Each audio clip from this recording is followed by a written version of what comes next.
Check. I'm microphone check.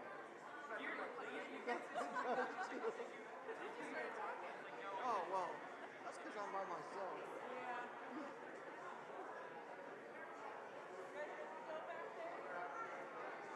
Where are we going?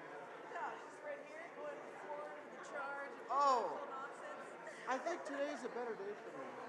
Yeah? Yeah. Well, I was just texting Kamika. I was like, man, I'm like really looking forward to doing this all again today. But I'm also excited that I get to go home today. Oh, yeah. You know, like it's kind of like a double. It's a twofer. Even though I'm really tired, it's like, I get this is fun, but I also get to see my kids. So you couldn't do this for a whole week straight. I don't think so. You know, I like to go to the gym and move around. I like to go outside. This is like too much sitting. I got stuff on parts of the bone there. Yeah.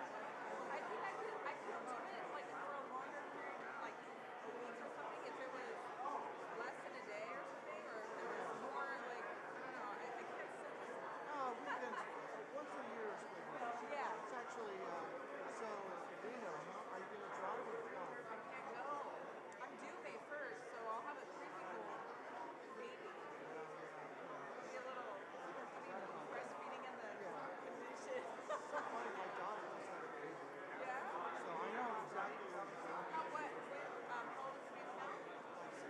Oh, yeah? Sends me pictures That's all my the time. my nephew, my first nephew. He's about 6 months right now, or like in a week. Yeah. She sends pictures all the time.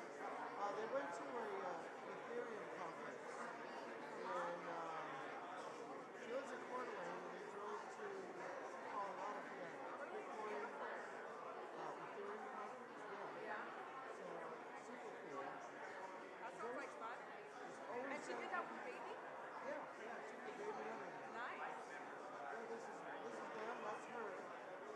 Aww. Yeah. She's so like, she's hardcore. She is? Nice.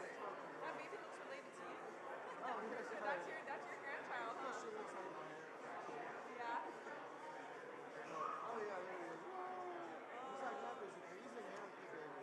Yeah. So he's no shot. Like a purebred. Yeah, I like that.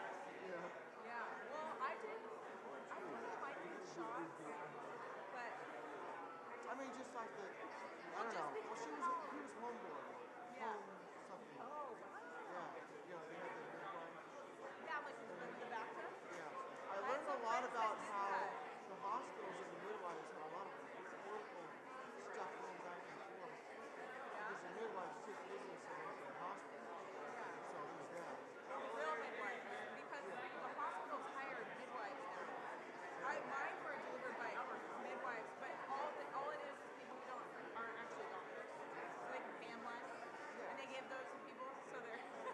But they're not like midwives like the ones that like she had. Probably. It's reasonable division of labor because you don't want a dentist sweeping the floor. Yeah. So, well, I mean, before it was like doctors that specialized in it. Yeah. But now. But the problem is, like, the doctors are there and the nurses in, and the nurse shits a bit because they're nervous. Then they tell you to take a meeting, and then they need a doctor. Yeah. Because that happened. Exactly. That happened like second month. Yeah. It's like, this is, oh, it's just like, it's coming out, and you don't want to just like keep it in. You have to go around it. Oh yeah, my first one, I was in labor like a really long time, like 36 hours or something. Contractions every 2 minutes were kind of like. Hey, you want to sit next to you, Jesse? Are you sitting here? Yeah. Well, lucky you. Buenos dias. Yeah, like 18 hours. And I remember when I was in the middle of coaching, they did tell me to stop, and I was like, no, out of What's wrong with you guys? But I know. There was a reason they told me to stop, but I was like, I don't think so. You guys are crazy telling me not to get this thing out of here. I know. What's wrong with these people? Anyway, yeah. All right. So anyway, we're gonna change it to Rothbardians. No, I'm just kidding. Right. Or they gotta take a quiz. to get into the group, you know. Because you got to get vetted, right? Because you never know who you're going to get. The bigger the group, the more likelihood of exposure, you know. Or people wanting to infiltrate. Oh yeah, that's a cool. That Yeah, too. that's why people are saying like, Well, so Garmin would be an example of like, okay, I'm in a lot of these not Discord, but Signal, Telegram chats, right? There's this thing called Catalonians, and you have to have like recommendations. yeah, It's just like a yacht club, yeah. right? You can't get in unless you know 6 people. I love this to the yacht. I mean, you got. You know, give me your reference. Yeah, right, because it's like, what do you recommend? Blah, blah, blah, all right. Because I've known him for 20 years. Yeah. You know, Oh, you did? yeah. Yeah. So, he's been around for a long time. Yeah, he's a nice guy. Yeah, he's very I just don't know if he's like aligned with seems like it's like some stuff maybe, but then you've got people, just work together when but we line up. I met somebody in our group that's like like a statist. In our And he's like, oh yeah, taxes, you don't have taxes. Are you kidding me? What are you doing? You know? it's like the lady that got voted into the trust fund. Oh, I want to hear more about that. Dude, at convention I had my taxation inspector and I was talking to her and she's like, oh yeah, we tax this. Okay, that's like. And I was like, I thought we were joking. Right. I was like, right, because you'd be out of a job, right? And she goes, no, but I mean, like, they're good. I mean, you need some. And I was like, You just gotta read some books. I know, you know what I think was going to come out of her mouth next was something about roads. Oh I'm yeah. not sure. I can almost hear roads coming out. Have you ever seen those road memes? Yeah. It's so great. It's like the go-to because that's what you see every day, you know? But you don't see like Department of Wildlife and Fishing, you know, and all their crap. You know, none of that stuff, right? Or I call them the alphabet soup agencies, you know? All the ones with the letters. Yeah, alphabet soup government agencies. That's right. Yep. Give it a So I've got that huge sticker now that says defund government, and I'm taking a long road trip. So I love to troll the highway. Sometimes I'll put something on. I get that shoe polish, and I put like "COVID is a lie" on my back window, just to troll, you know, just to get some reaction on the freeway. You know, I figure it's a waste of valuable real estate advertisement piece. Right. If you don't have anything in your car, you're wasting real estate. Yeah, that's true. You know. Yep. Right. You can't have too much because then it just devalues. No, you got to think about marketing. Focus. Yeah, Message exactly. on the back here. Yeah, just like with those government billboards, you know, Yeah. like Nancy, just say no, you know, whatever. You know. Oh, that's a good one. Put Nancy Reagan's face, just say no, and then to taxes. For the old people, they'll figure it out. You know. Yeah. I like it. No, but I get it. It's like the Just Say No to Drugs campaign, but Yeah. you're saying it for taxes. Exactly. I get it, yeah. Okay, good. Oh, so worried there for a second. I'm just kidding. I'm gonna do some bullshit. Yeah, get ready Oh, to vote. no, I was gonna ask you. Do you guys have any favorites though? Because I don't really know. You guys. Oh, those are running. Okay, yeah. All right. Do you have that? Oh yeah, I have that.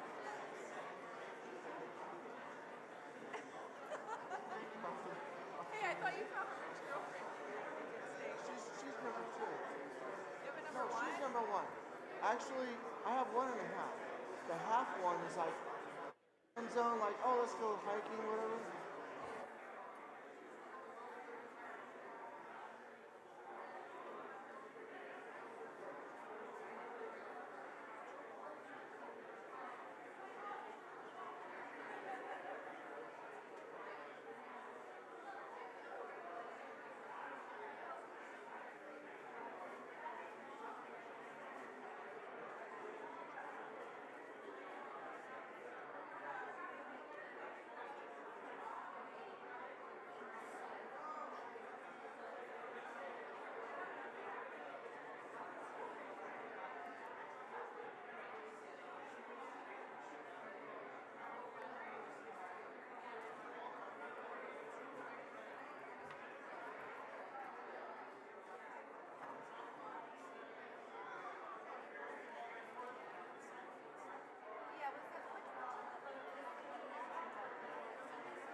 have it, except for we only have certain numbers, so sorry.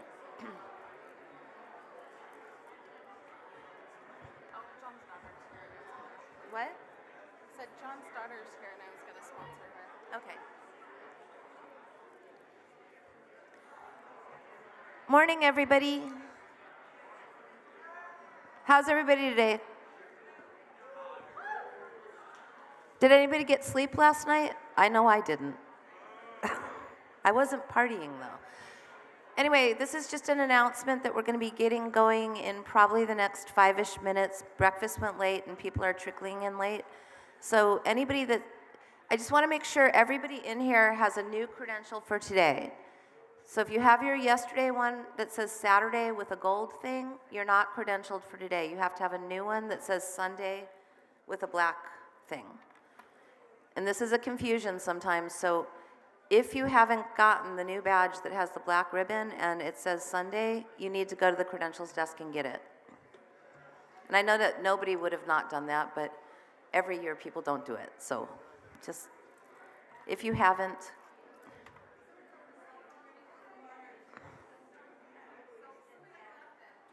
Oh, and somebody left their cell phone at the credentials desk. Jillian's holding it up. If you're missing a cell phone, that's where it's at.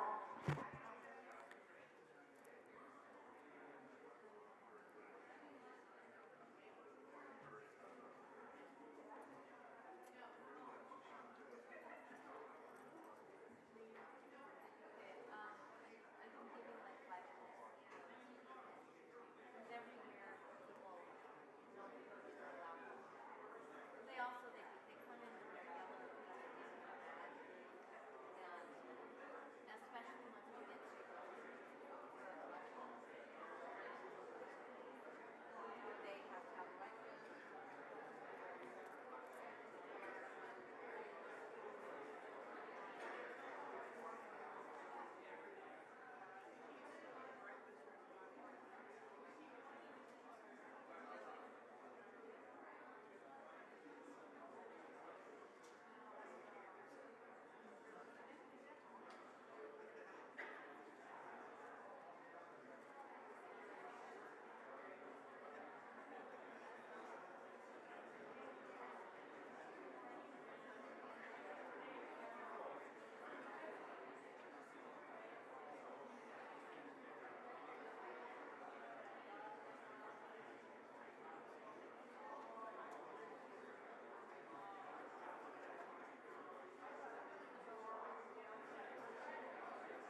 Okay, so everybody knows we're going to start in like 5 minutes after they count the credentials. The credential desk is closed while they count. But if you want to maybe go out and round up people to make sure they're in the room, that would probably be swell.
tired. We were up real late getting stuff ready for today.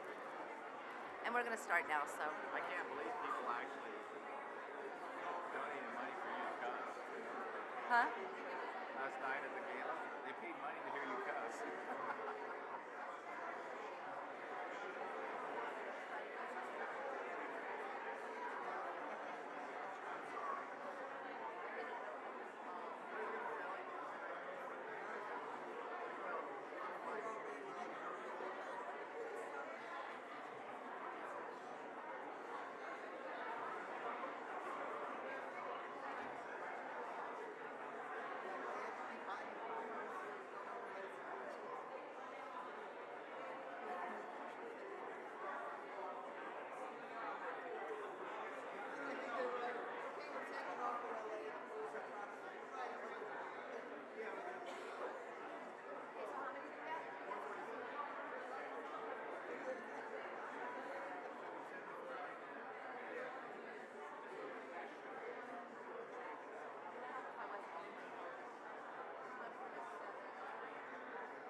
Okay, everybody, we're going to start.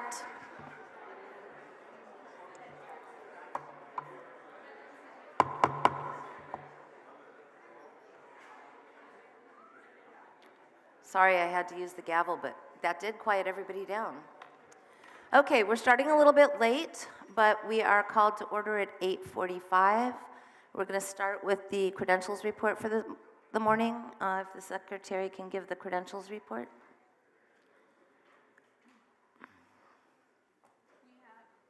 You got to be closer.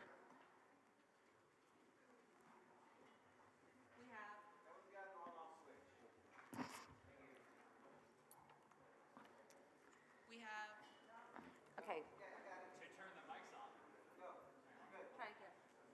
We have 147 total delegates,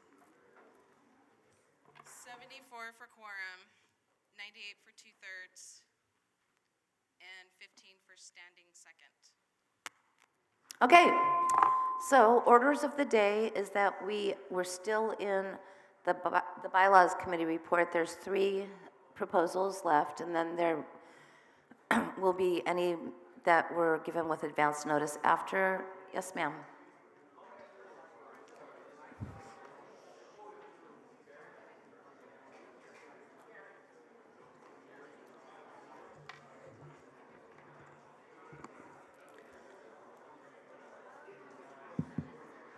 Point of personal privilege. Yes? Sandra Callender, Contra Costa County.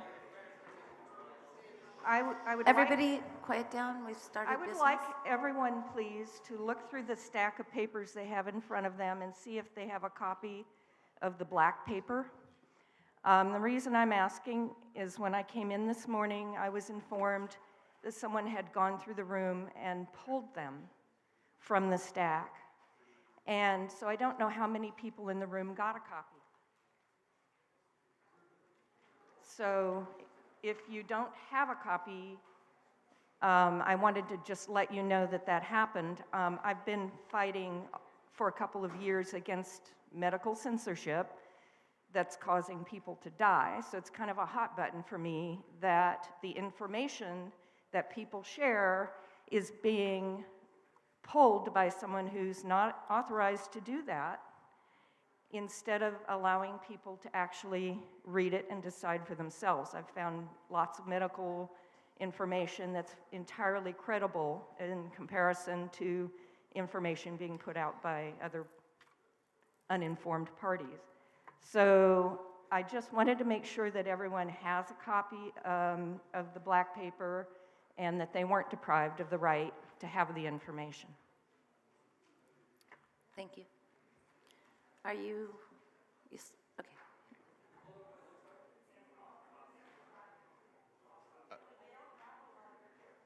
Lauren Dean, Riverside County. When would be the appropriate time for me to move to reconsider a vote from yesterday? I'm sorry. Okay, once again, I didn't hear you. Lauren Dean, Riverside County. When would be the appropriate time for me to move to reconsider a vote from yesterday? That would be it has to, so, okay, so a motion to reconsider is made in the same session, which would have been yesterday. Today, you can make a motion to rescind something previously adopted, if that's what you're trying to do. Okay, well my concern is the first bylaw proposal that was voted on yesterday, which I believe was the one to 26, Okay, people need to stop. Do you want the doors closed? Yeah. Yes, please. The shift to the 2/3, 3/4 vote amendment to the bylaws, which I think was the one to bylaw 26. Something's been bugging me about that, and I'd like to talk about that and potentially move to reconsider that vote. Is this the time to do that, or is there another time I should do that? Richard, give me one moment. Okay. He's asking if this would be the appropriate time to, I believe you're making a motion to reconsider something previously adopted. If that's the official verbiage, then I'm happy to do that, yes. Is that?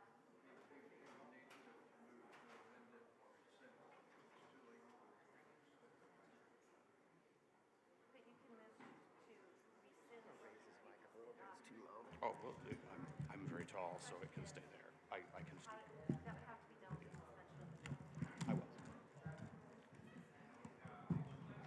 It's okay. It's okay.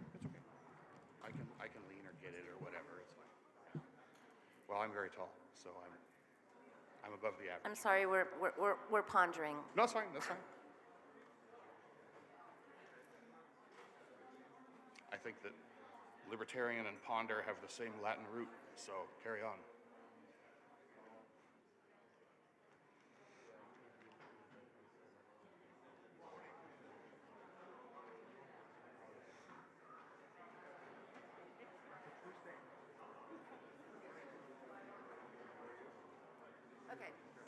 Okay, so what would have to happen is you'd need to make a motion to suspend the rules to consider.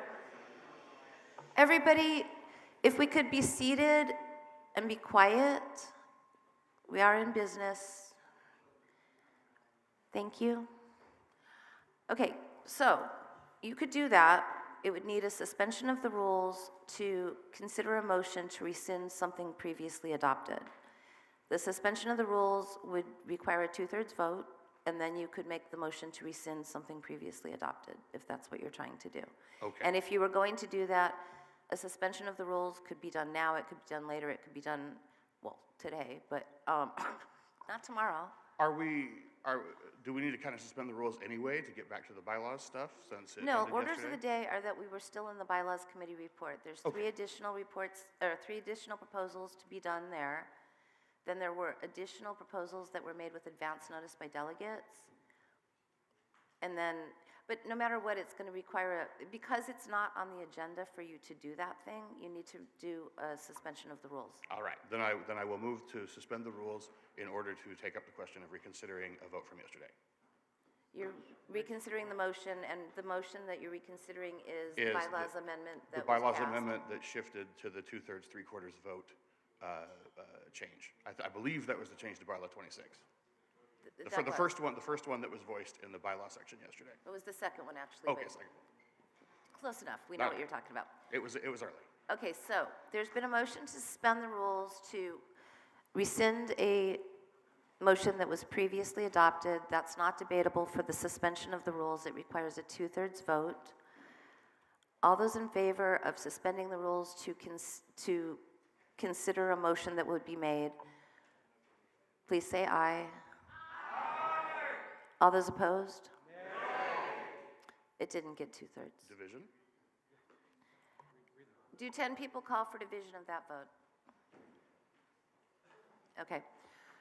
All those, I'm going to start with the standing. All those in favor, please stand.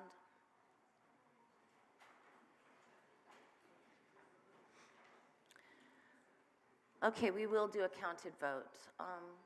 Ms. Mattson, do you mind, or Purcell Mattson? She will do the finger pointing. Pardon me.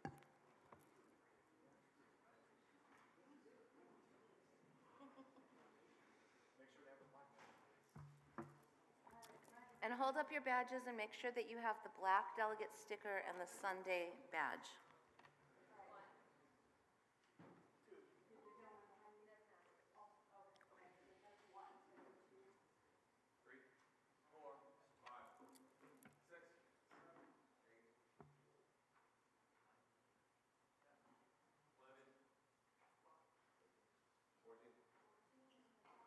Wait, there's 2 more over there.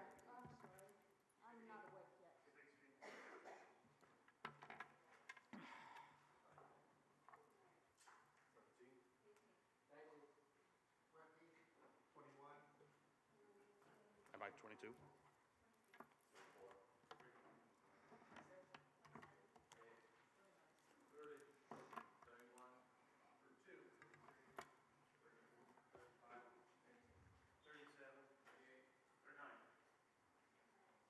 Sorry.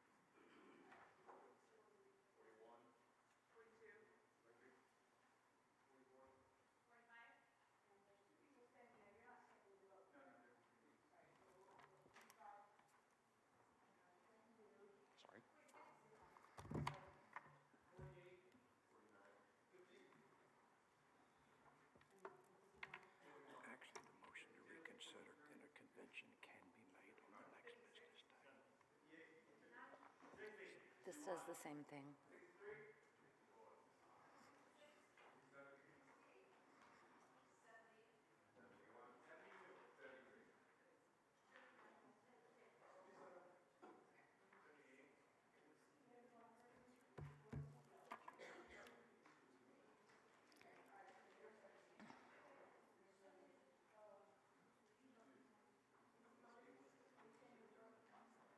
Okay, what was the number?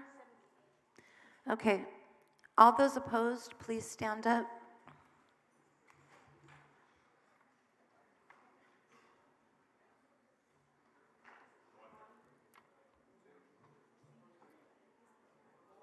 It's 78. Sorry.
So that missed 2/3?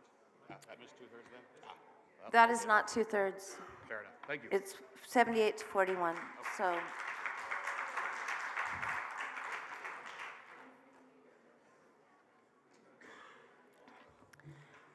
Okay, so I see nobody, oh, by the way, not to confuse anybody, but, oh, did they, today, no is over there and yes is over there, instead of vice versa from yesterday.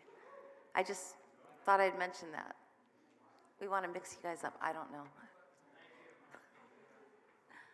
Okay, so we will now go to the next item in the Bylaws Committee report. Ms. Nix?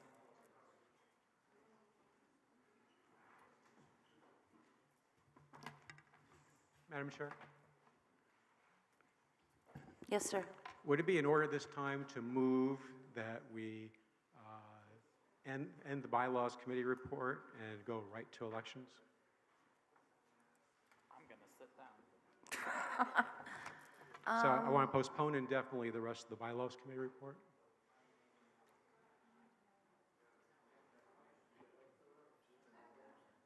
Elections take a long time. I'm sorry? Elections take a long time. I want to make sure that we get through them because there are people that want to stay around and vote for, who the national delegates will be and that sort of thing. I think it's more important that we get the elections done first. If we want to, afterwards, we can come back to the rest of the Bylaws Committee report. Okay, so that would take a motion to suspend the rules to, A motion to postpone to a specific time or after a specific event, I think takes a lesser threshold. Mr. Brown, it's still amending the agenda, which would take a suspension of the rules. Okay, so then a postponement, a motion to postpone indefinitely doesn't change the agenda. It just simply puts us to the next item of business because there's no more business to be considered. So instead of doing what you were doing to maybe come back to this, you want to suspend indefinitely, which would kill the rest of the report? For the rest of the day, I guess. Well, for the rest of the convention, because today's the day. That's true. Okay.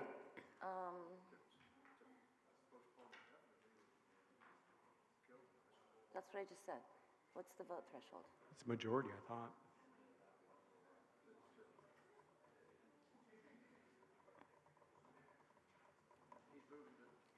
He's, okay. No, he's moving to postpone the remainder of the Bylaws Committee report indefinitely. Which, yes, you're right, that would kill the rest of the report, including any bylaws proposals that would be made after the bylaws. What is the vote threshold for that?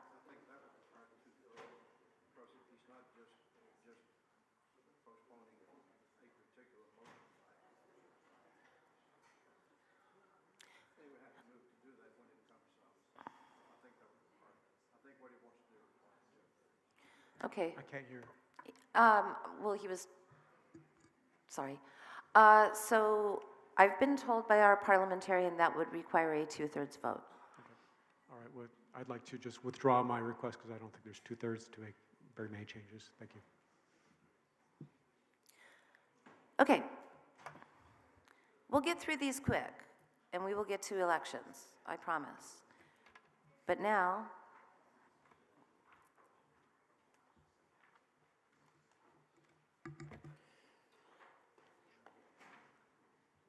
Jill, can we get it on? Is it like, we're good now? I mean, yeah, your screen is on.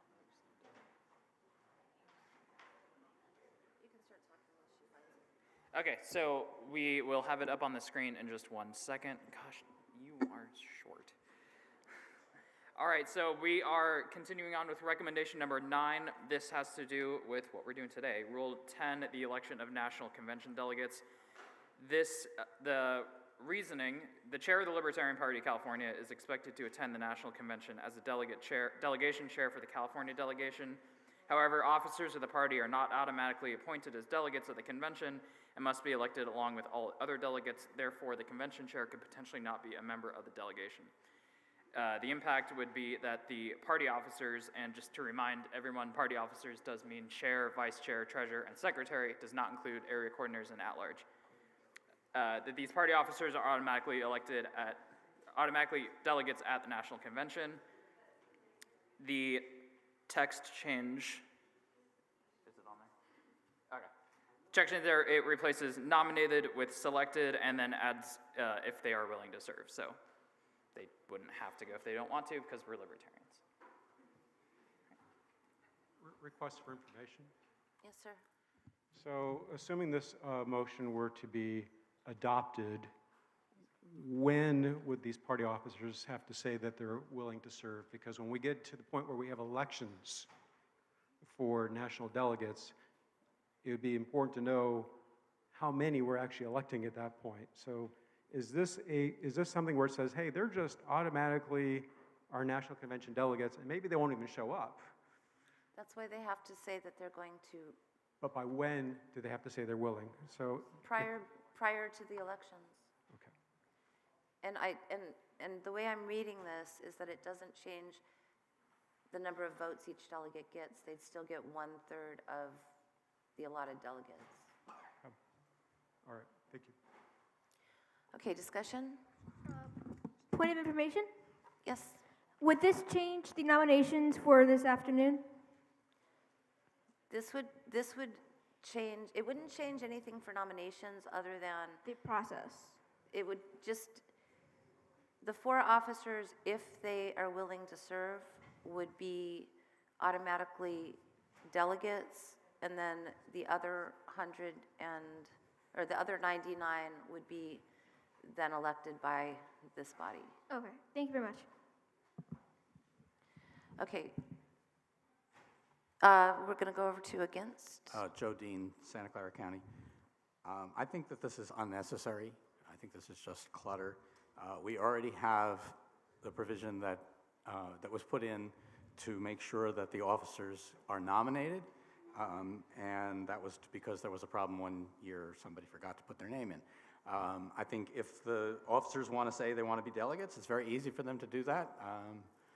In fact, they don't have to do anything. They're already on the list, and if we want to vote for them, we can. I think this is also not very clearly thought out because I think it creates an ambiguity. We could be doing this at a year when we are changing our officers, and it says that the party officers shall automatically be selected as National Convention delegates. We could have a different person being chair by the time the National Convention comes, and that person wouldn't then be a delegate from this. I think the officers who want to run should just say they want to run, and we do it. Thank you. I guess one more clarification. If this were to be adopted, would that mean that the party officers would not appear on the ballots on the nomination ballots? So basically, if this motion is adopted, we'll need to strike your name from, for example, your name from the list, so that way nobody actually votes for you because you're already there, right? Okay, thank you. Yes. Against? Starchild from San Francisco. I am strongly opposed to this because I think it is, in general, a terrible idea to create special privileges for leaders in our organization when it comes to things like ex officio appointments, whether it's party officers or elected officials. Anything of that nature presents, I think, a long-term risk to the Libertarian Party. As we grow larger and more powerful, there's going to be a tendency for us to become more like the Democrats and Republicans, which are parties basically controlled by their elected officials and top insiders. I think that in most cases this wouldn't even be an issue because the officers will be well-known enough and popular enough to become elected as delegates if they so choose. And it seems like really it's only the chair that has an official role at the convention anyway. And in the event the chair wasn't selected, the chair could delegate someone else to serve in their place, or they could potentially preside over the delegation without actually being a delegate themselves. So this seems to me wholly unnecessary and really an awful precedent, and certainly no slight intended on any of the current officers or anything like that. It's just, as a matter of policy, I think it's a really bad idea. Thank you. Okay, thank you.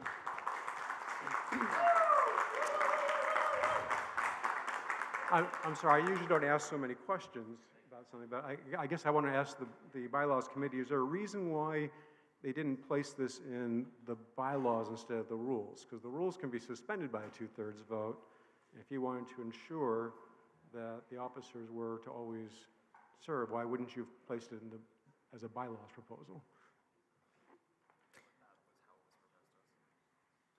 Yeah, To respond, this was a proposal submitted by a member, and they submitted it as a convention rule change.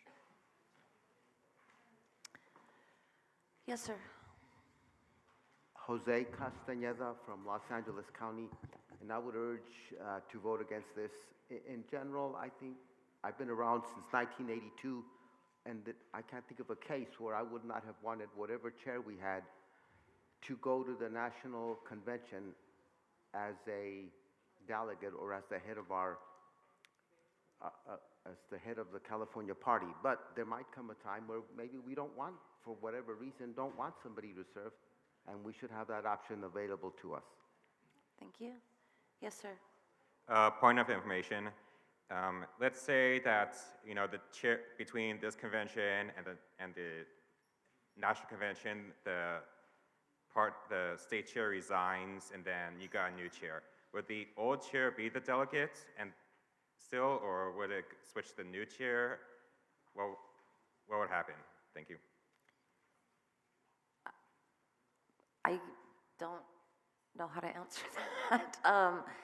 I would reckon that if the chair resigned, they likely wouldn't be going to the convention, so an alternate would fill in as a delegate, I'd suppose. And by the way, I have no opinion on this, just in case anybody wonders. Yes, sir. Richard Fast, Contra Costa County. I rise in opposition to this proposal because I don't think that the officers should be entitled to be delegates. We are libertarians. I think that everybody should run on an even playing field. I don't think that the officers should be entitled to become delegates. I think they should run just like everybody else in this party. Thank you. Yes, sir. All right, I think I finally made up my mind on this. So at this point, I'm leaning against this. I think that I'm okay with kind of the concept, but I think that the way this is written as a rule is problematic because of its ability to be suspended. So if you were to come back with a proposal later, let's say as a bylaws proposal, I think that would make sense. When rules are for selection processes, and this is not a rule because it's not a nomination anymore. It's like somebody actually has a position. You're giving them a position. So if you're going to give them a position, it needs to be in the bylaws. So because of the way this is written, and I really appreciate, I really do appreciate whichever member brought this up. I thought it was not a bad idea.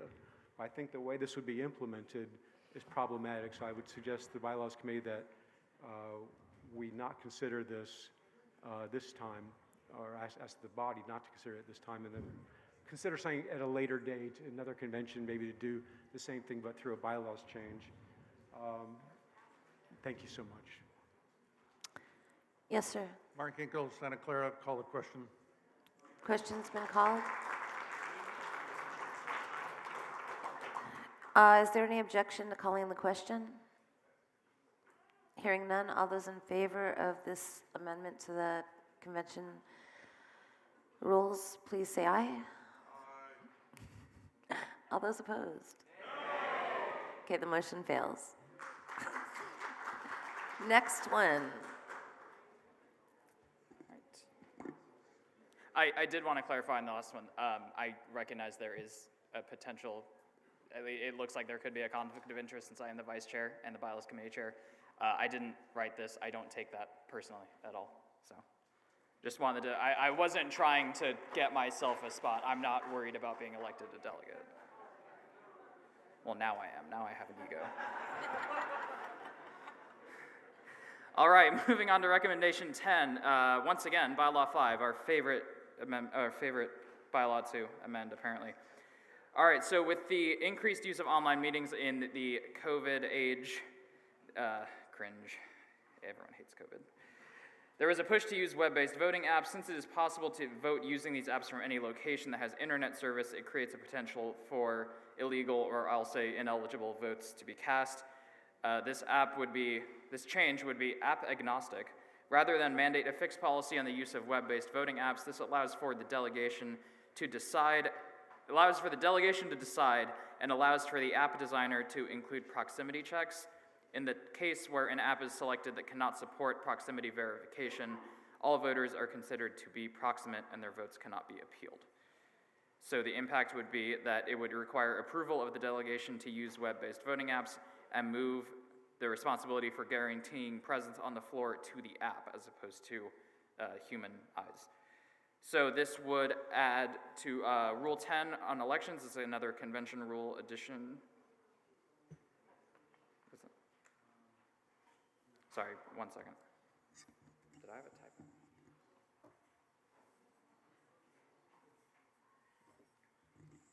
All right, I apologize. There's a typo in the bylaws report. This does not have to do with Bylaw 5. This has to do, again, with Rule 10. So this is Convention Rule 10, not Bylaw 5. I apologize for that. Nothing else changes in this, just the title of the recommendation number 10 is incorrect. All right. No, I haven't read it yet. All right, so Rule 10 for elections. The default method for voting in convention elections is the paper ballot. If the delegation by a 2/3 vote allows for the use of web-based voting apps, delegates must still be allowed to cast their vote by paper ballot. The app may be designed to require the physical presence of the voter on the convention floor using technology, example GPS, private server, NFC. If the voting app cannot guarantee a voter's physical presence on the convention floor, then any vote cast by a credentialed delegate using the app will be considered to have met the requirement that the voter be present on the convention floor. Okay, I might have something to say about this, but I will go to the first person on the against, because she might be doing what I was going to say. Well, first of all, I think if you're going to allow electronic voting, that it needs to be in the bylaws rather than the rules. And I see Richard nodding. And so I think that's an issue, but even more fundamentally than that, I oppose the concept. And I realize we've had an issue with this. But one of the fundamental requirements in Roberts is that a meeting is a gathering in one location with simultaneous oral communication. You can all hear each other at the same time. And that way people have equal info when they're casting their votes, or they have the chance to know everything that everybody else in the room heard about, whether it's a nomination or the merits of a bylaw proposal or whatever. And when you allow people that are not present, it takes away that element, which is one of the fundamental requirements of a meeting in Roberts. So whoever's not in the room, they don't get to see whatever is said in the room. And maybe really good arguments were made, or if it's a candidate, I guess this could be. Okay, it says elections, so it doesn't apply to bylaws and platform. Just interject for a moment? I thought you were going to do another thing because I just consulted with the parliamentarian. I believe this is actually out of order without it being a bylaws amendment, because right now the bylaws state that you have to be present and voting on the convention floor. Okay. And this rule is in conflict with that. It says that there's an exception to that, but that's a rule, not a bylaw.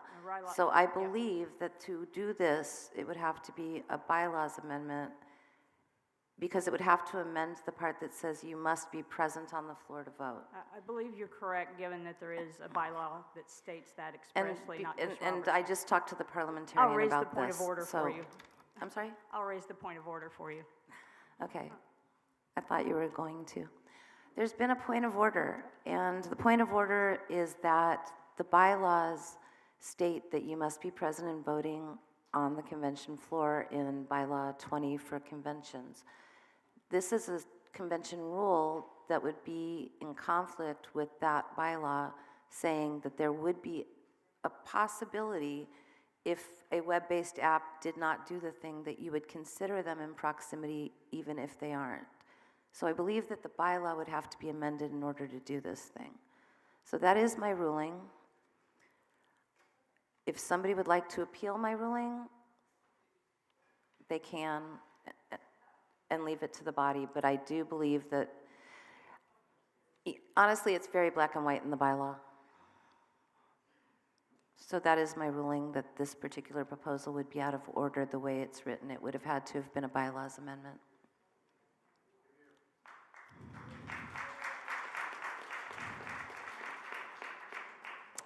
Sorry.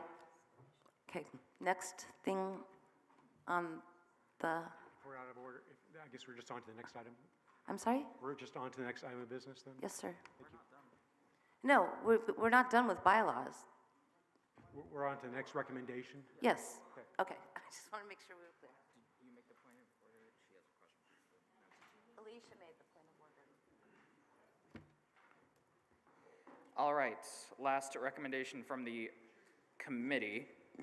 Recommendation 11, bylaw, this affects bylaw 15, committees with section 4. The reason for here, the style committee seems to serve no legitimate purpose and elongates our bylaws unnecessarily. The impact, the bylaws amendment would get rid of the style committee. The change is that it deletes section 4 from bylaw 15. I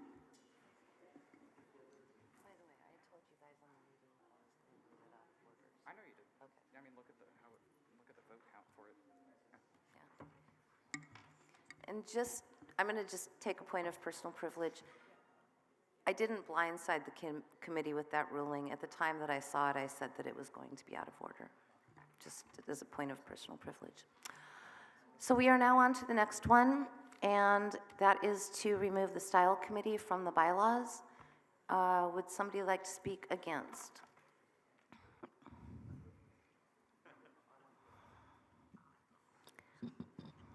I think this is really a terrible idea. I think the style committee actually plays a very important function in the party. When the bylaws committee or other committees submit documents, and this happens all the time, it happened in the report this year, it happens every year, when we present documents that would change our party's documents, whether it would be the old platform, which no longer exists, the bylaws, the program, whatever, there are always errors. And they're just simple errors. They're not anything substantial. It's just simple things that can be fixed. And that's what the style committee does, is fixes those, and it makes it much easier, and it's just a better system. And so as long as we have people who are willing to serve on that committee, which we generally do, and we have a very good person that usually volunteers for that position, and that is Mr. Joe Dean, who always catches that stuff and does a great job with it. Why do we want to delete that? It almost seems like it's a personal dig against Mr. Joe Dean, because maybe some people might not like that. All right. Speaking in, wait, that was speaking for, not against? That was speaking. Oh, that was against. Okay, I got confused for a second. You moved the microphones. I'm sorry? You switched the microphones. I know, and I said I was very tired. confused. Okay. Okay, as the most recent chair of the Style Committee, I would like to speak in favor of this proposal. When I first joined the Libertarian Party of California, and I saw that there was a Style Committee, I actually was kind of cringed at it. It's like you're giving some extra committee a power to override what the convention decided. It seemed kind of weird. But I understand why it was there, and it made sense originally. There are mistakes that get introduced in our documents, and some of them can be kind of embarrassing. Some misspellings can be very embarrassing. There can be inconsistencies in format, and that is the way I always approached the job of the Style Committee, was to only fix things that were really errors, that were really stylistic, and to stay away from anything that might in any way change the meaning. And this was a useful thing when the three things that are listed in there were created by the convention, and we were stuck with them for a whole year. The most important one was the platform, because that, although it's not supposed to be a marketing document, it is supposed to go out and let everybody, people could, outsiders are supposed to read it. And we don't have a platform anymore, so the main purpose of the Style Committee is gone. The program was originally created by the convention, and it also made sense there, but that's not true anymore.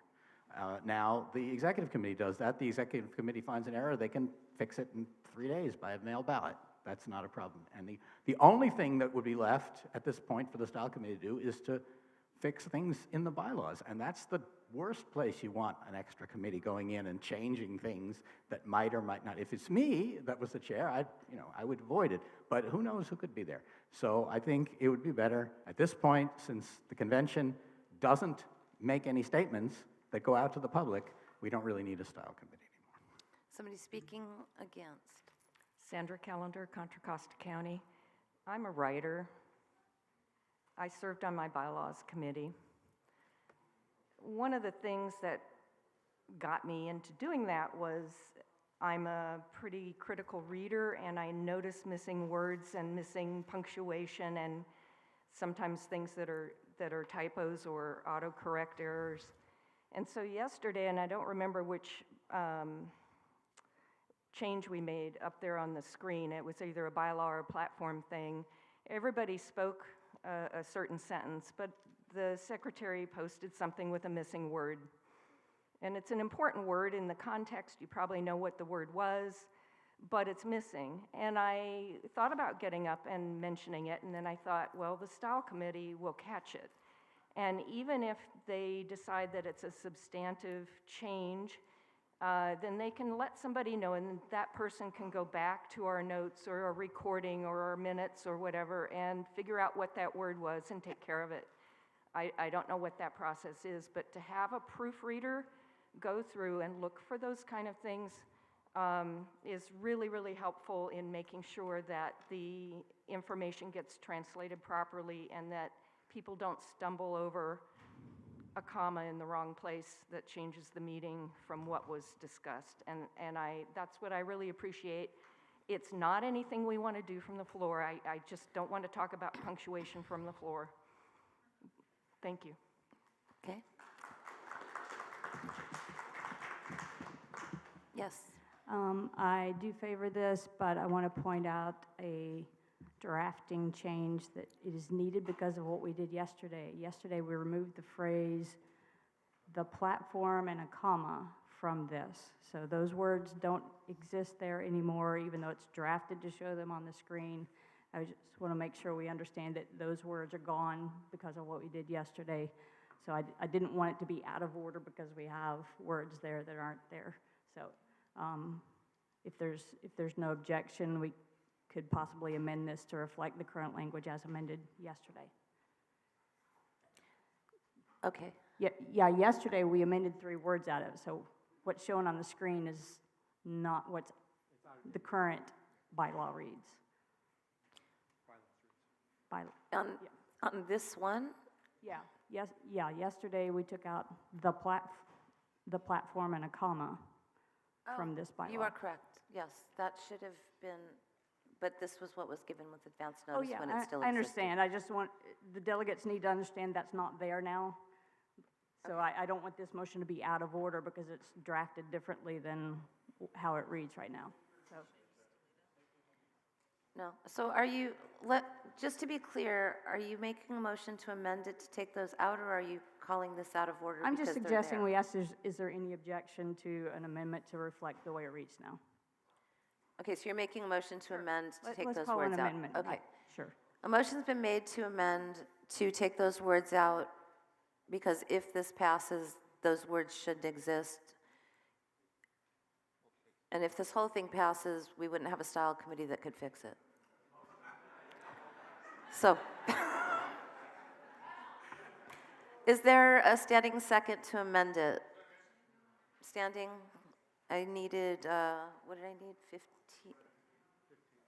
17 people? 15 people? It's 15. We had 140 something. It's 15. Okay, we've got 15. All right.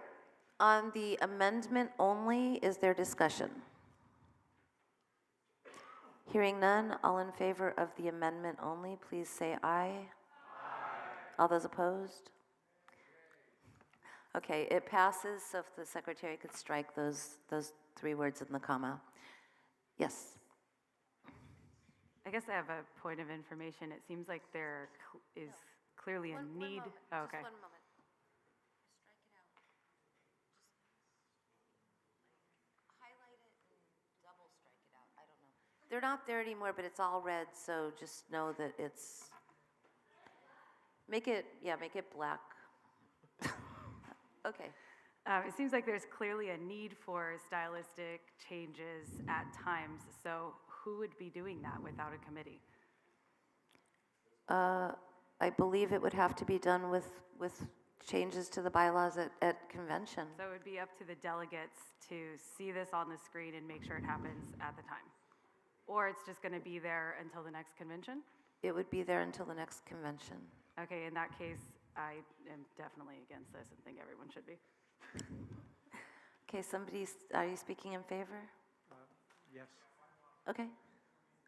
So I think that the challenge is that since this only applies to the program, which of course the exec committee can change anyway, and it only applies, and so therefore it really only substantively applies to bylaws and convention rules changes.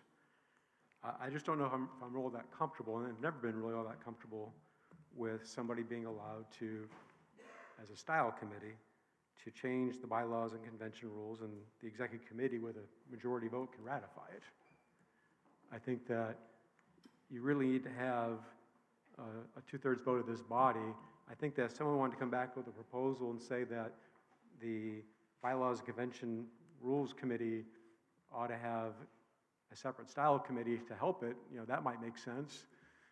If there's problem in the drafting's happening at the committee stage, and I think that they may be well advised to, get some more proofreaders to look over this sort of thing. So I just don't see this as being really helpful. I don't recall us ever, and maybe Joe Dean can correct me on this. Oh, good.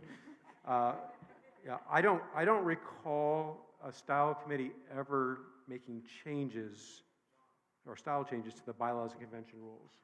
I could be wrong. It just doesn't come up. So really, the need for this has kind of gone away. Now that we don't have the platform to make style changes, which is where you want style changes. You want readability issues, and I do think it's a marketing document. It's valuable there, but I don't think this is of any value anymore.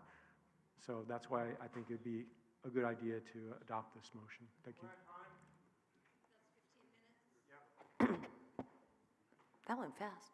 All right, we're out of time. Unless there's a motion to extend time, we will go to a vote. Okay, all those in favor of this motion, which would delete the style committee out of the bylaws, please say aye. Aye. All those opposed?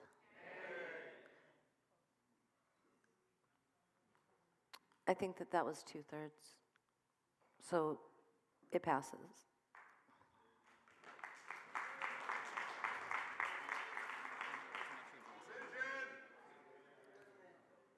Okay. Okay, if you're calling for division on that, it needs 10 people to stand to call for division. If you're not calling for division, don't stand. Are those in the back of the room standing to call for division? Are those in the back of the room standing to call for division? Thank you. 6, 8. Okay, we have 10. All right, we will go to a counted vote. All those in favor of the deletion of this, please stand.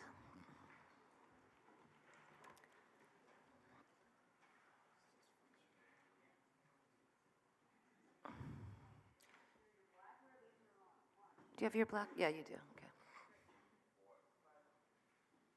6.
Okay, that's 100 in favor. All those opposed, please stand.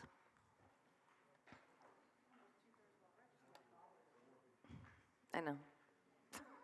What's the percentage of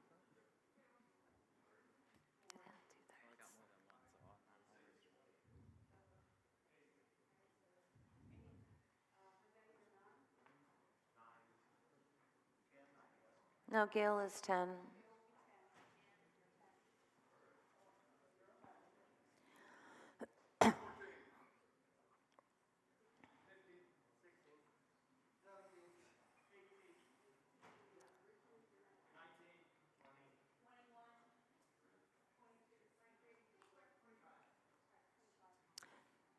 Okay, it passes. That was 100 to 25. I think that's 2/3. Thank you. Is that it? That's it. Okay, that is the conclusion of the Bylaws Committee report.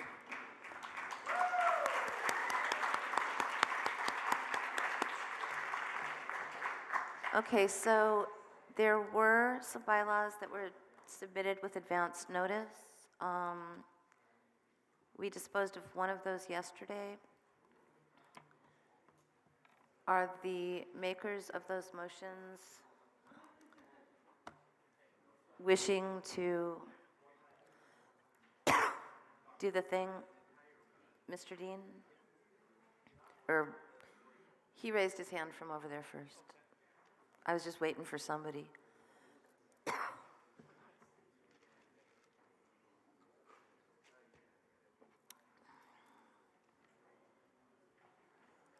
So I move the proposal, which is in the report of things previously noticed, that's titled "To Allow More Recent Members to Serve as Delegates." I sort of spoke for it yesterday. You should have, most of you should have copies already. This is to deal with the idea that there are some times when people who don't meet the 90-day requirement really should be allowed to be part of our convention. And people have argued various reasons. I don't think I have to list them all. But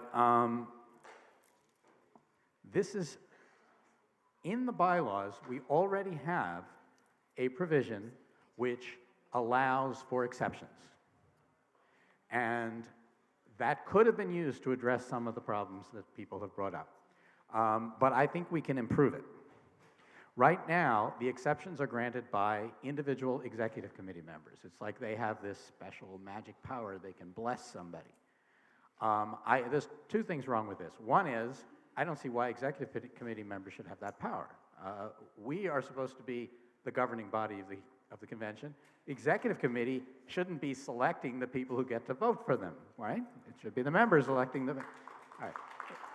The other practical problem is that there's only, there's only 15 executive committee members, and potentially, if the party gets bigger, we could have more exceptions, and we need a way to grow this. Right? And the most fundamental problem is that we should be selective in how we apply this.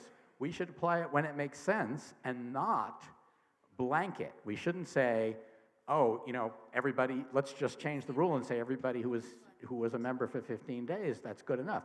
No, there's sometimes that might make sense. Sometimes it might not make sense. It depends on who the people are. And so this makes two changes. One is it says that it's delegates who are already qualified that get to propose additional people. And the other, it says the convention has to accept them. So if we've got a bunch of new people come in and they all seem like they're appropriate, we can put them in. If it looks like the Green Party or the Common Sense Party is trying to take us over, we can stop that because the existing members can vote no to add those people. We can deal with it as circumstances apply. So that's the proposal. I move that, and I hope we have a second for it. Second. Yeah, it was advance notice, so it doesn't need We're trying to get it on the screen, but we're having internet issues. Is mine on the screen now? Just give me one moment. There you go. It's up.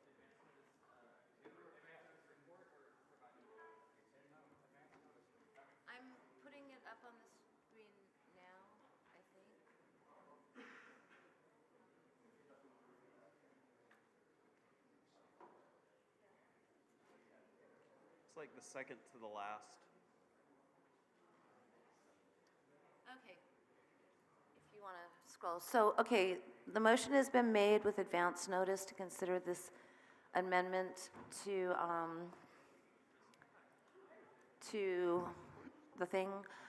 Is there a standing second? This will require a standing second because it's not part of the Bylaws Committee report. Is everybody standing for a standing second? Okay, we've got enough people. So we will go to debate. First, somebody speaking against. Okay. Madam Chairman, I have a substitute motion to it.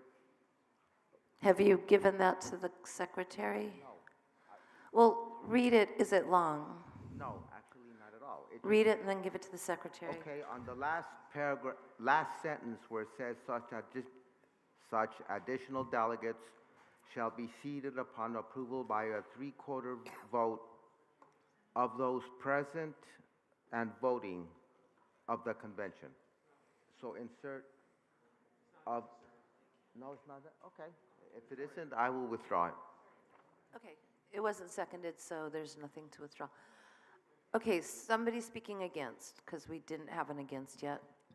I'd like to speak against this. I'm Chris Gannier from Orange County, and we know how long votes take. We know how long debates take, and this particular proposal does not scale well. With the executive committee, yes, we have a certain number of people that can get in, but if we need to, say, vote on 15 people to get into a convention, that's going to take a lot more time. I don't have a substitute motion. I'm voting against this one. Thank you. Thank you. Okay, somebody speaking in favor. Point of personal privilege. Richard Fast, Contra Costa. Can the secretary please enlarge the font on the screen? It's hard for some delegates to read the screen, so please, if you could increase the font size, that would help us a lot. Thank you. View page width. That'll help. It's not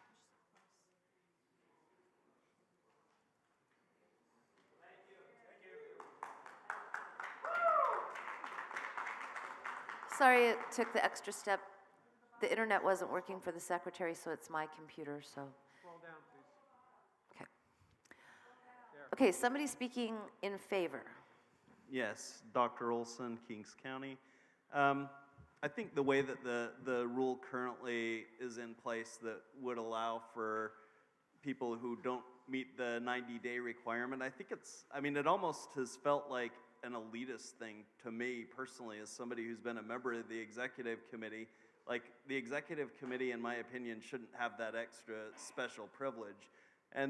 But we should have a rule that allows for people who wouldn't meet that time period, and I think this is a much better rule.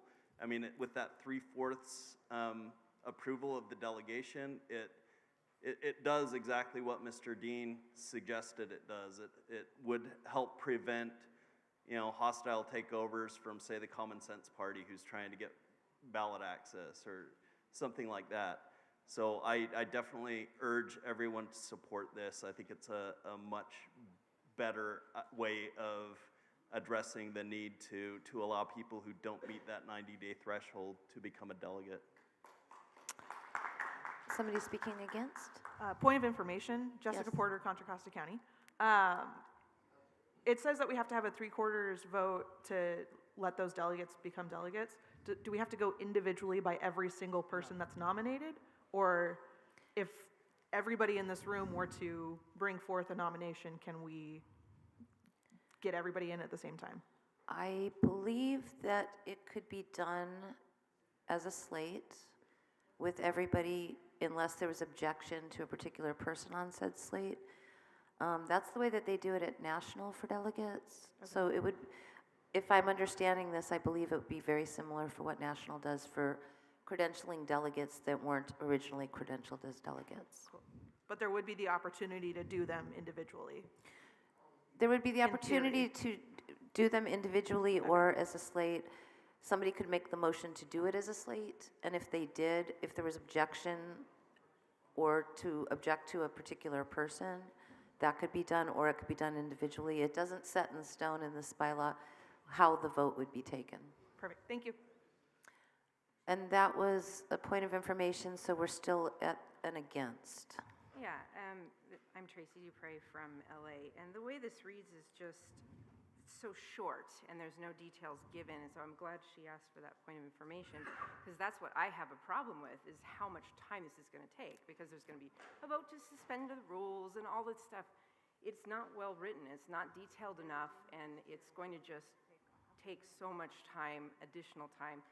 And the XCOM members only get one, so it's not like you can have a deluge of people. It's fine the way it is. I would vote no. Okay, somebody speaking in favor? Yeah, and by the way, Joe Dean, who I often disagree with, I really appreciate that you brought forward this proposal because I think it actually is a good proposal. Given our experience at the national conventions, for those of you who've been there, you know that all the time we have issues where it's a regular course of action where we will seat additional delegates, and they require like a 7/8 or a vote to approve them. And it doesn't take much time.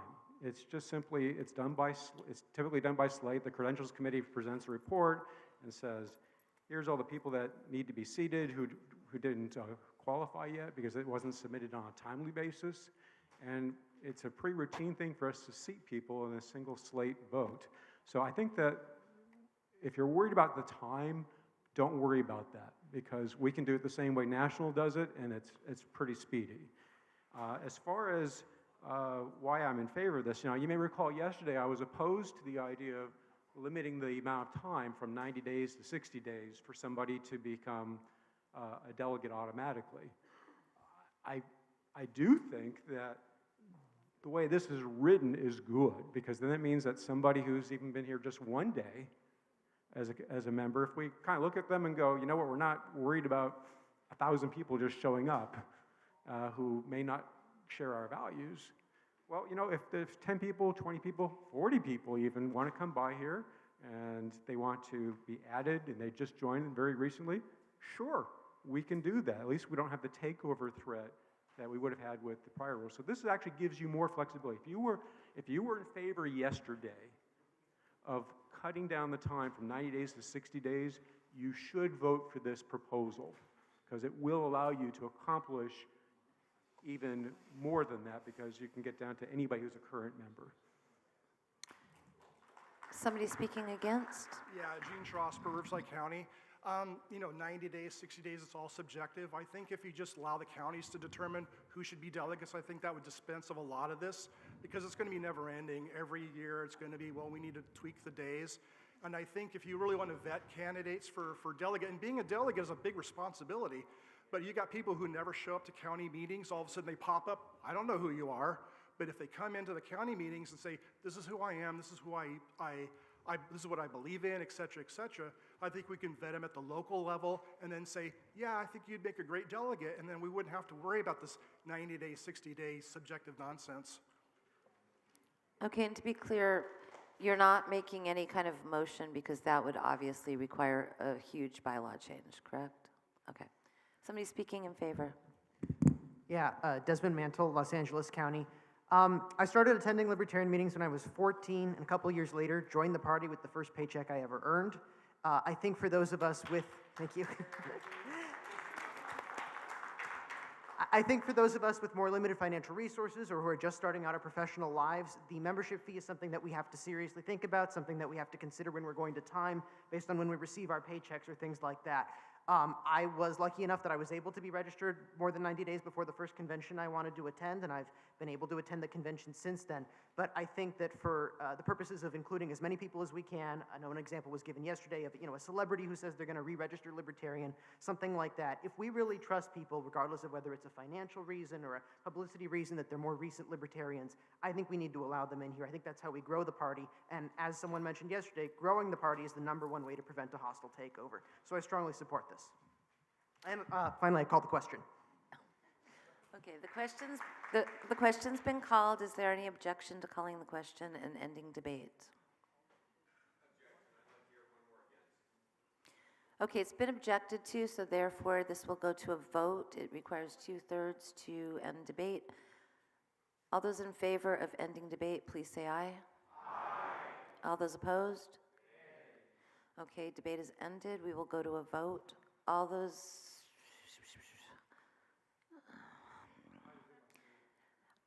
in favor, please stand.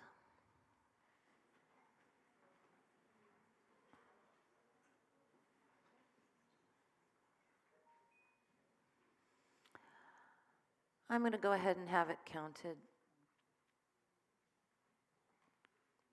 Sorry. It looks like it's going to be, it's not a clear 2/3 to me right now.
That was 64.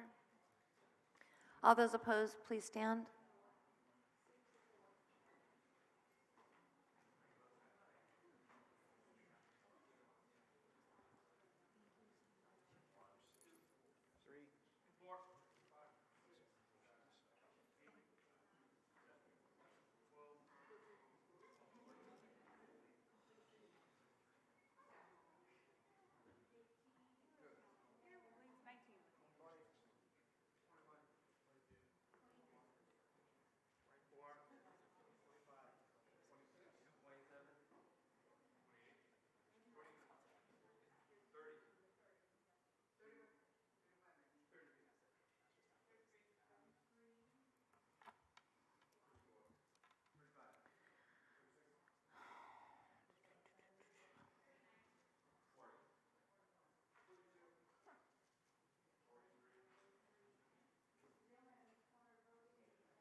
Hmm?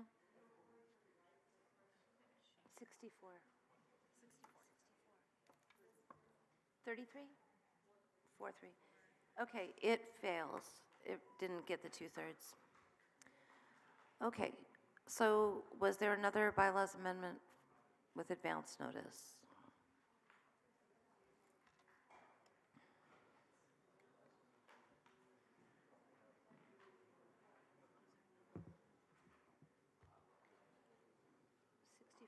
To 43. We'll find out. Yes. All right, so, yeah, I presented a bylaws amendment with advance notice. It's related to this state executive committee declaring a county organization to be inactive.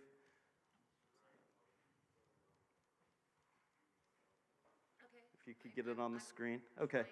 So basically what this would do is currently for the executive committee to look at a county and deem it to be inactive or to disaffiliate a county, it only takes a simple majority vote.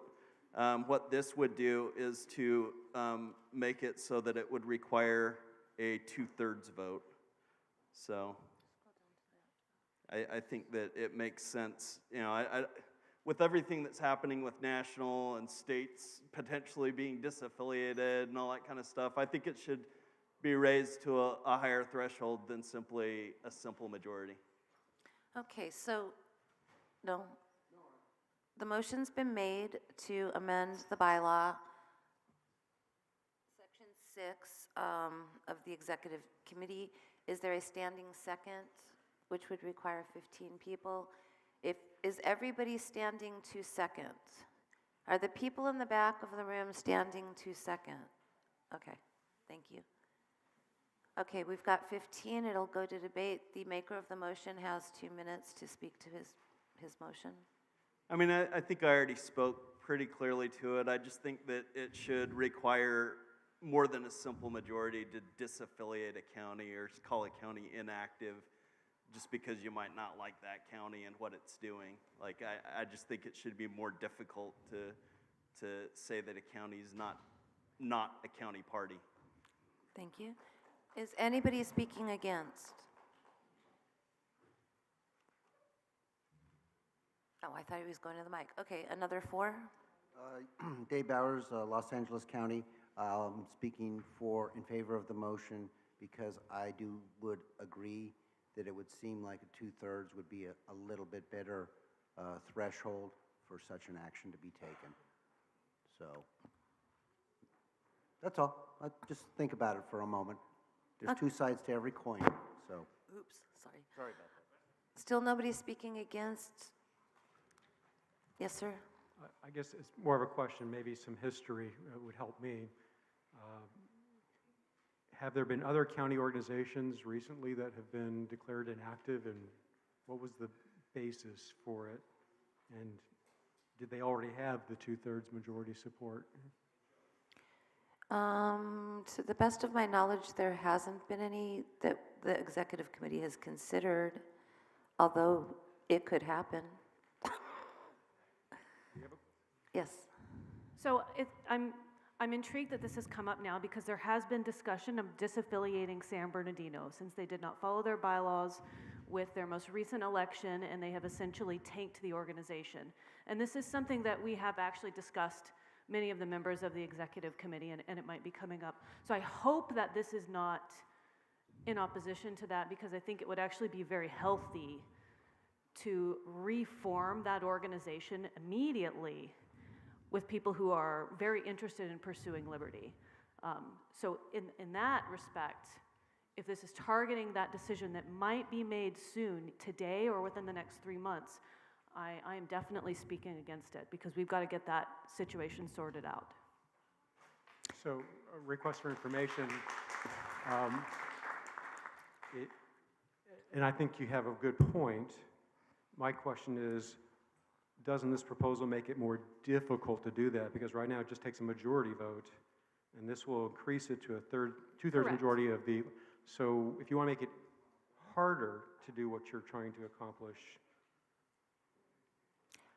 I don't want to make it harder. But that's what this does here, right? I just wanted clarity as to what Okay, this does. rather than speaking to each other, if you could speak through me. My question to the chair is this. Okay. Currently, it only takes a majority vote to accomplish this. Correct. And if this proposal gets adopted, it will make it harder because now you need a 2/3 vote of all the eligible positions on the executive committee to then do that. So if you, is my understanding correct? Okay, so yes, this would make it more difficult. And the situation that we're talking about has been discussed in this particular instance. And just as a point of, I guess, clarification, when you asked if this had been done, there have been county organizations that have basically been deemed inactive, not because of a motion or anything like that. It's because they no longer have any officers or they only have one officer. And there's no vote to take because per our bylaws, you have to be organized, right? So this would actually be for situations where you've got a county that's somewhat rogue, right? That is not following our bylaws. This would require, currently because it's just a motion, it's not specific in this, it would require a majority vote of all of the eligible seats, or all of the seats on the XCOM. So this would change it from... 2/3. It would change it from right now, you need 8 votes to do something, it would change it to 10 votes. And it's always those numbers because it's of all of the seats on the committee. Yes? And to my point, the reason that I don't support this is because it would take 2/3 of all members, not 2/3 of those voting and present. And this, by the way, was discussed in December and hasn't happened yet because we recognize that it is an absolute nuclear option, and we're being very careful and have given people time to sort of see if they'll comply, or even in the spirit of the law, even if they're not going to follow it. Are you going to be a few days late? Are you trying?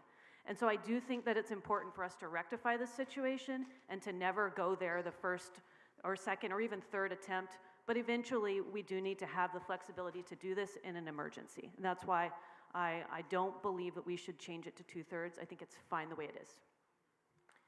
Okay. Somebody speaking for? Dr. Olsen, Kings County. So, I mean, the way that this came to my attention, that it would only require a simple majority, did have to do with the fact that there's been discussion of that with San Bernardino. This is not, my motion is not targeted at trying to stop anything happening to San Bernardino. Like, that's something the executive committee will have to work out based on the evidence. But it did bring to my attention that, wow, it's really easy to disaffiliate a county.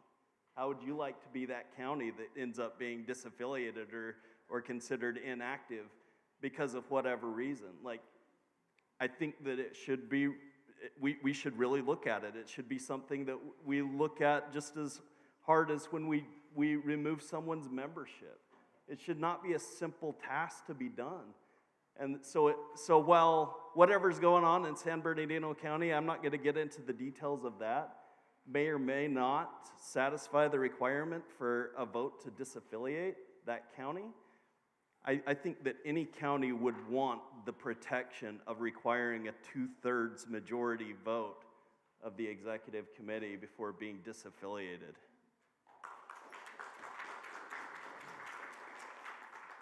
David Bowers, Los Angeles County, a point of, this is Oh, a it's point a of point? privilege. Okay. It may be a point of privilege, or maybe it's a point of information. I had no knowledge of the items going on in San Bernardino when I made my comments. Those were just relative and general, just so the body's aware.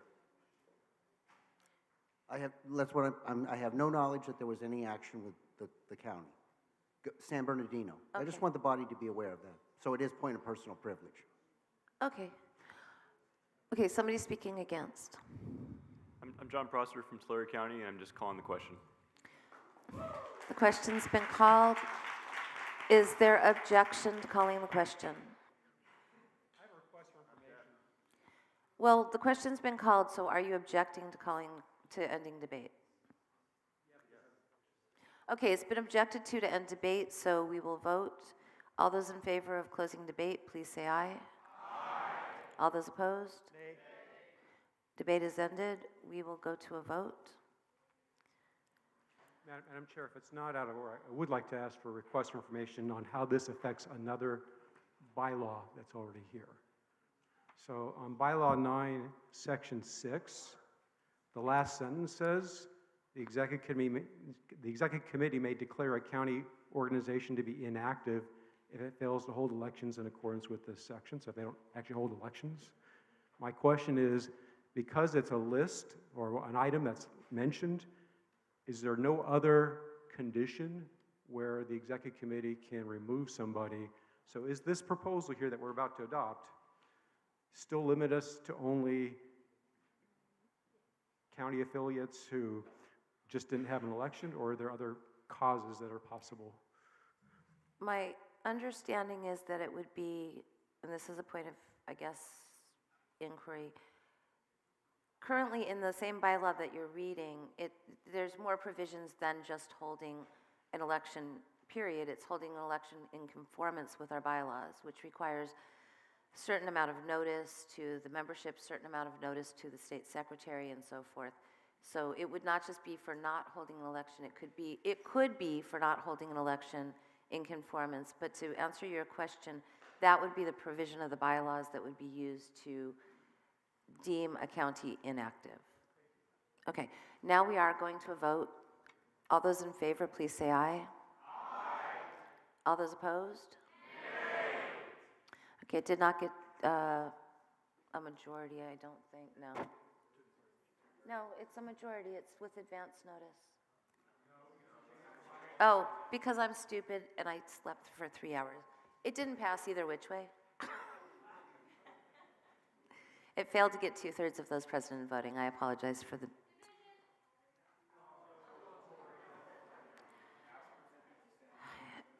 Are there 10 people willing to stand for a call for division? And by the way, I do think it's dilatory, but is there 10 people willing to stand for a call for division?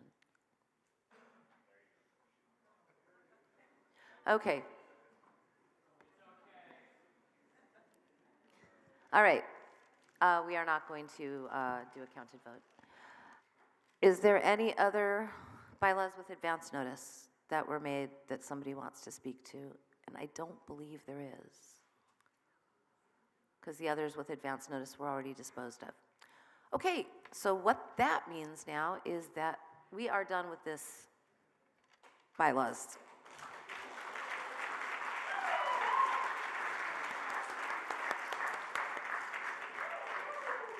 Point of information. Yes, sir. Mark Hinkle, Santa Clara County. The point of information is, do we have a provision in our bylaws, or do we need a resolution to allow delegates to the 2022 Reno Convention to fill vacancies in the delegation list? That's already included in the bylaws and convention rules. Thank you. You asked the same question last year, and I answered it the same way, or 2 years ago. Just. But it was the same point in 2020 by you, and I answered the same way. Okay, so that's going to bring us to the next order of business, which is elections. I am going to propose that we take a 10-minute recess before getting started, just so we can get everything set up for that. Does 10 minutes sound appropriate? Would somebody like to make a motion to recess for a number of minutes? Madam Chair, I move to recess for 10 minutes. 10 minutes? Request for information. Checkout time for the hotel, is it extended beyond noon? If people need to check out now, maybe more than 10 minutes would be appropriate? Okay, let me ask the body this question. How many people need to check out of their rooms? How many people would think that that would only take 10 minutes? What if? How many people think that that would take 20 minutes? Okay, how about a motion to recess for 20 minutes? Are you immediate? Are you? I'm amenable to amending my motion to recess for 20 minutes. Okay, and it never got seconded before, so. Okay, it's been seconded. Is there any objection to a recessing for 20 minutes? Are we not having lunch? What? Are we gonna have lunch? Because that's when checkout time is. Checkout time is, I believe, either at 11 or noon. It's at noon, but if we have lunch, we'll have enough time. That's fair. Yeah, I mean, it's like if we recess at noon, they have to check out by noon. And we don't recess till noon for lunch. So. Okay, we're recessed at 10:08, so we'll be coming back at 10:28-ish. I'm guessing 10:30.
a nice copy for me of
case after we talked.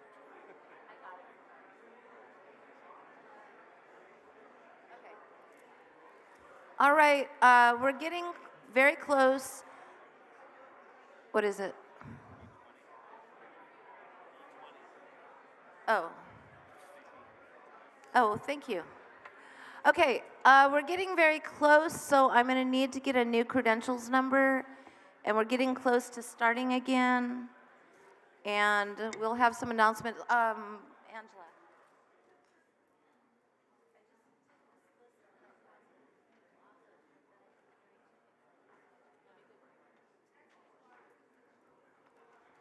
Okay, so as soon as the Credentials Committee has an updated number for us, I will call back to order. But everybody should start coming in because we got stuff to do.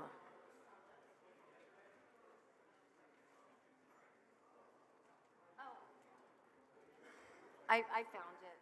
It was my bad. It got buried. Close down and do credentials. No, it's this one. I'm going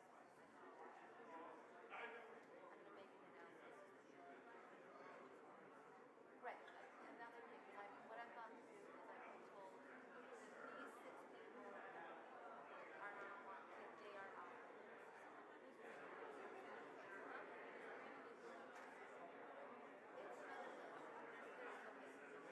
I'll explain. There's three, it's going to be fair. There's 3 different lines.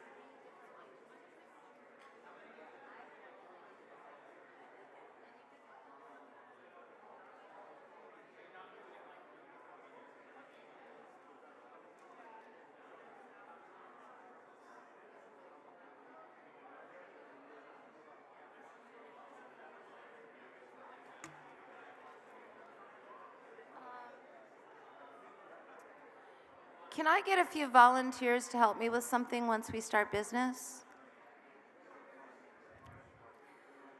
I just need I need a few people to pass some stuff out once we start business. So if you're willing to volunteer, you can volunteer. Hey.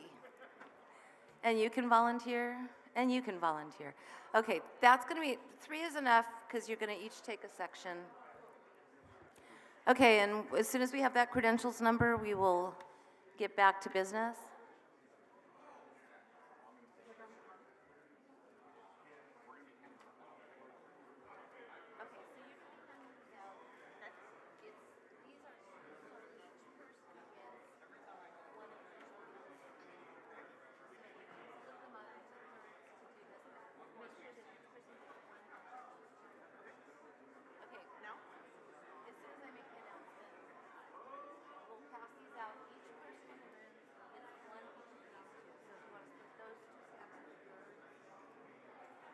There should be extras. I printed a lot just to.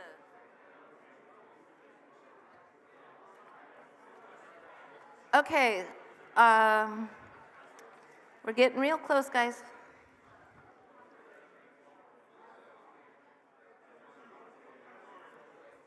As soon as I get a number, we're going to start. Or actually, you know what? I'm going to call to order and make my announcements. We'll do the credentials report. Oh, we've got it? Okay.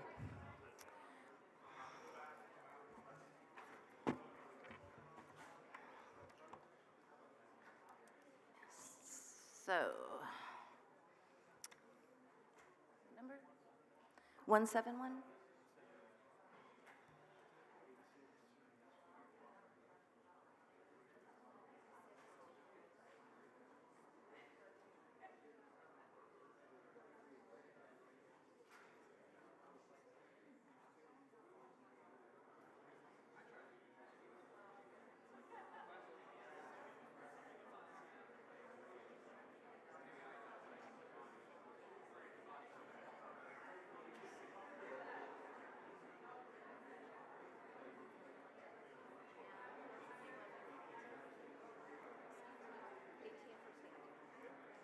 Okay.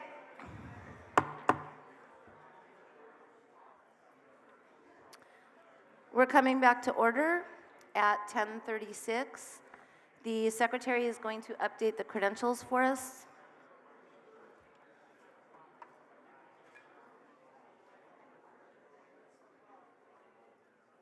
Just do that. Okay, the credentials are, We have, can you hear me? Hello? huh? We have 171 delegates, 86 for quorum, 114 for a two-thirds majority, and 18 standing second. Okay. So now we go to elections, but before we actually start the elections, this is a convention year for national. So the first thing I'm going to do is we're going to be passing out to each of you ballots for delegates. These are the people that have given intent, so we can start passing those out. Each of you are going to get 2 pieces of paper. It's 3 different lists, and I know that this is kind of confusing, but the way that we had to do this was to get some people to say that they actually intended to be delegates. So I'm going to explain how this works. Again, I explained yesterday somewhat. So yesterday, everybody saw the people that had or given their intent previously. They were all nominated by me. That is, of the ones you're getting, that's going to be the first ballot that has a total of 92 people on it. Then there's an additional ballot that you're going to get, and I'm going to announce this again. On that, there's one side. There were people that gave intent to the secretary yesterday themselves, so they gave intent. The other side is a list that we got that we had to determine if they gave intent. So there's going to be 6 people that are going to be crossed off this. I want you to be sure to cross them off and not vote for them, because that would waste some of your votes. So once everybody gets these, I'll announce those. But to go over what we do is for the national delegation, each of you as a credentialed delegate will get these ballots. There's places to add people that are nominated from the floor. So we will do that when we get to the nominations from the floor, which is going to be next. But I want everybody to have these lists first to know who's already on it. On this, you're going to do a few things. You're going to attach the 2 pieces of paper together in some fashion. And if you don't, it's okay, because on the bottom of each of these, you need to put your name and your signature. The reason is because these ballots are counted after convention. All of the ballots are due to the secretary by the close of business today. And at that time, after that time, they will be tallied. Each delegate gets to vote for 1/3 of the number of delegates we have. And we have 103, so that's, and I'll just double check this. I've got it on the top, but I want to make sure I'm right. I am an engineer. I should know how to do math, but you know.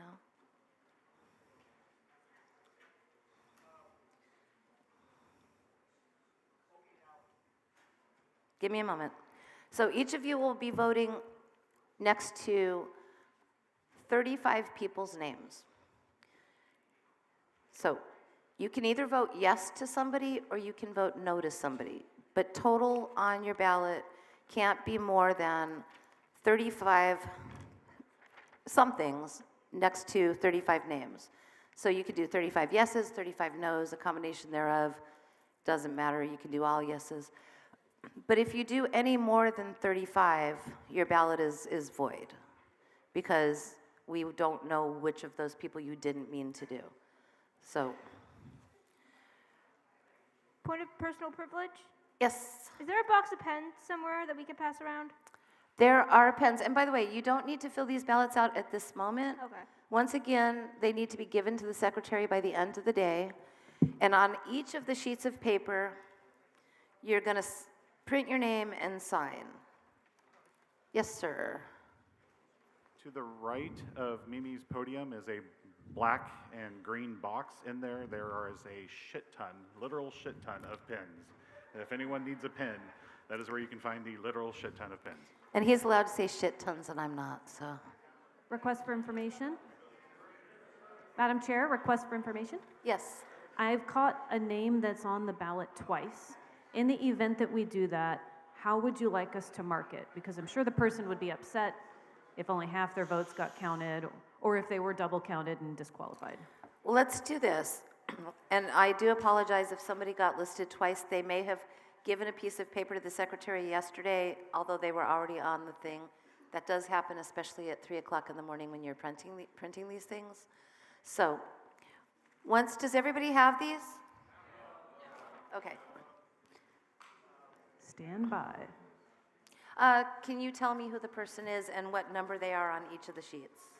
Matthew Hartley, he is number 31 on one of the sheets. Wait, 31. And he is 20 on the back of that same sheet. 20. Okay, so that was one that was given from the floor and also from the list, so, okay. In the event we find anyone else, should we just notify you? Yeah, so you said he was... 31 and 20 on a double-sided sheet. Okay. Okay.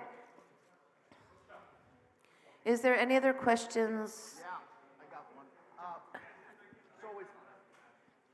Is this talking about 35 on one side, 35 on the whole thing? 35 on all of these pieces of paper. On all of the pieces of paper? All of Okay, the pieces so- of paper. So, okay. The ballot, although it's all one ballot, it's just put into 3 lists because of the way we got the information. I apologize for that, but that's the way we got the information, and so that's the way it got put into the ballot. Okay then, thank you.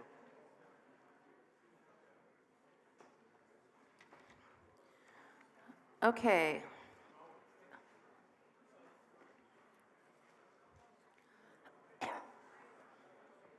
Let me just make sure I understand.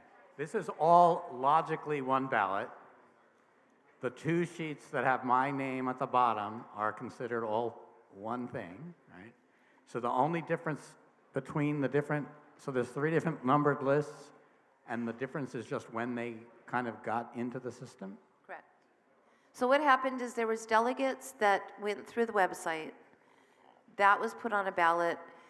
That's the first one? That's the first one. The one that has 92. Yes.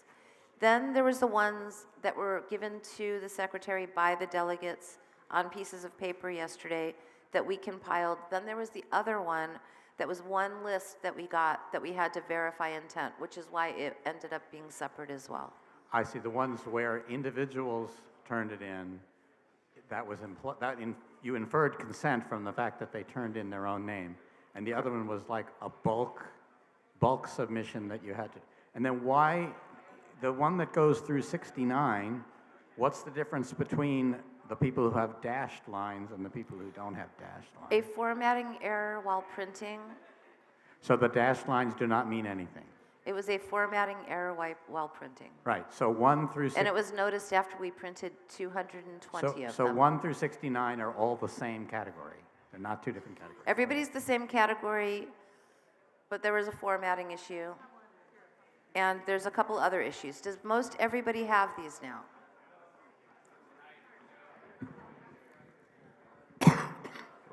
Point of information. Yes, sir. Point of information, what is the process for adding names to the list from the floor? We will go to nominations from the floor just right after this thing. Okay. Yes, sir. Information. I'm not sure I'm clear on this. So my name appears on both sheets, so that needs to be resolved as well, I think. Is your name possibly Matthew Hartley? No, my name is Graham Brown. Oh, So you got on 2 too? I'm on number 7 on one sheet, and on a different sheet, I'm number 9. Okay. And again, that means that you were on 2 different ways of us getting the information. Wait, so you're Graham Brown, you're number...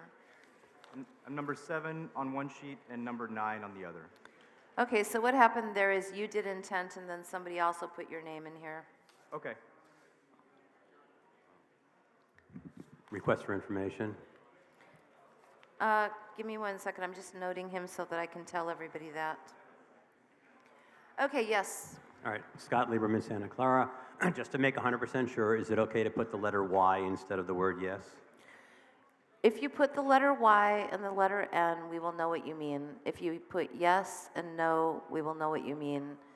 If you put check marks and X's, please don't do that because they get confused, and people did that last year. It's confusing. So either do N and Y or yes and no, and try to be kind of neat. Yes, sir. Point of information, may a person submit 35 no's for a single candidate? It's one yes or one no next to each name. Copy that.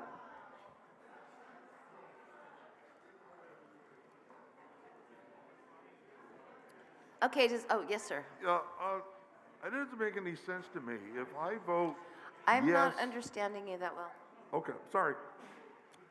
It doesn't make sense to me if I vote yes for one person and leave the others blank. Does that imply a no? No. You're going to, next to 35 names on these ballots, you're going to put either a yes or a no, or you can do less than 35. If you really only want to vote for one person, you can vote for that one person once. Or if you only want to not vote for one person, you can do that. You just can't vote for any more than 35 people. One way or the other, yes or no. Okay. Yes, sir. I just wanted to advise that a few of us still haven't received ballots. I'm sorry? A few of us still haven't received a ballot. Okay, but I think most... Okay. Anybody that doesn't receive them, we will have extras up here. If you didn't get one, you can come up and get them yourself. But I think that most everybody has them now. Yes, ma'am. You may be planning to say this already, but just because there are some questions coming up, just confirm perhaps for the body that a yes vote gives you a +1 on the tally. A no vote gives that person a -1, and they are combined, so it's a mathematical result where the no's, a no vote from one person offsets a yes vote from another person. Okay, and I was going to get to that next about the way that it's tallied, so, okay. No, we don't, they are given to us at the end of the day, and they have 30 days to find out if they're delegates. That's the convention rule night. It's convention rule, it's on the program, and because we can't start counting till we have all the ballots. Okay.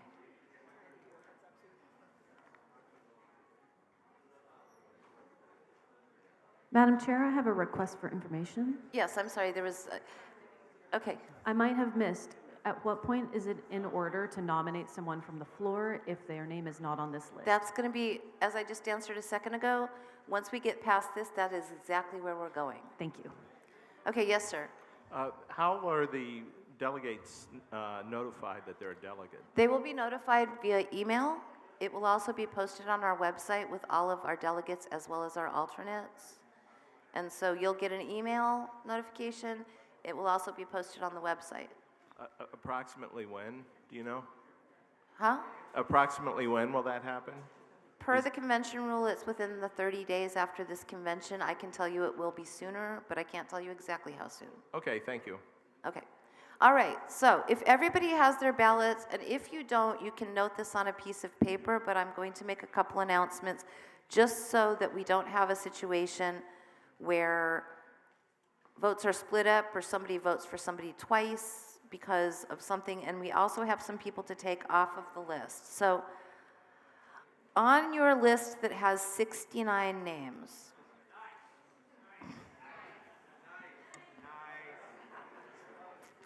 thank you. I thought somebody might say that. Okay, on your list that has 69 names, number 16, Jennifer Quickendahl, I hope I said that right. You can put a line through her. She is not wishing to be 18, sorry.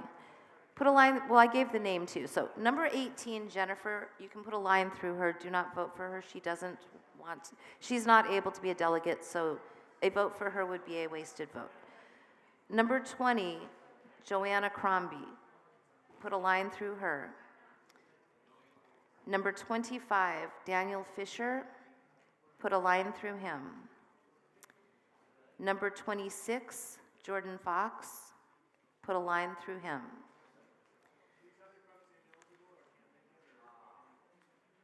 Everybody on this list is eligible and has given intent to serve, except for these 6 people specifically were put on the list in error because they can't serve. They were on a list that was given to the secretary, but upon finding out if they were going to do it, they don't. So to vote for them would be a wasted vote. Okay, number 48, Roberto Nunez. And number 53, Jessica Porter.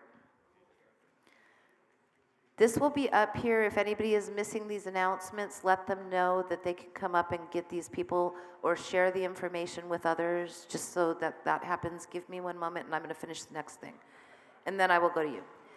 In addition, on that same sheet, number 9, Graham Brown. We're going to cross him off of this sheet because we had a duplicate. He had given intent beforehand, and then it was given to the secretary yesterday. So cross him off on that sheet as number 9, and just so everybody knows, he is on the sheet with the 99 people as number 7. In addition, Matthew Hartley is number 31 on that same sheet. Cross him off that sheet because he is currently number 20 on the back side of that sheet, which goes to 56. And I believe what happened there is one went in as Matthew and one went in as Matt, and it didn't get caught as a duplicate. On the same sheet that you're crossing things off on, no, he's 20 on the sheet that you're not crossing him off on. He is number 31 on the sheet that you are crossing him off on. Okay. No, it's on the back side of that same sheet, number 20.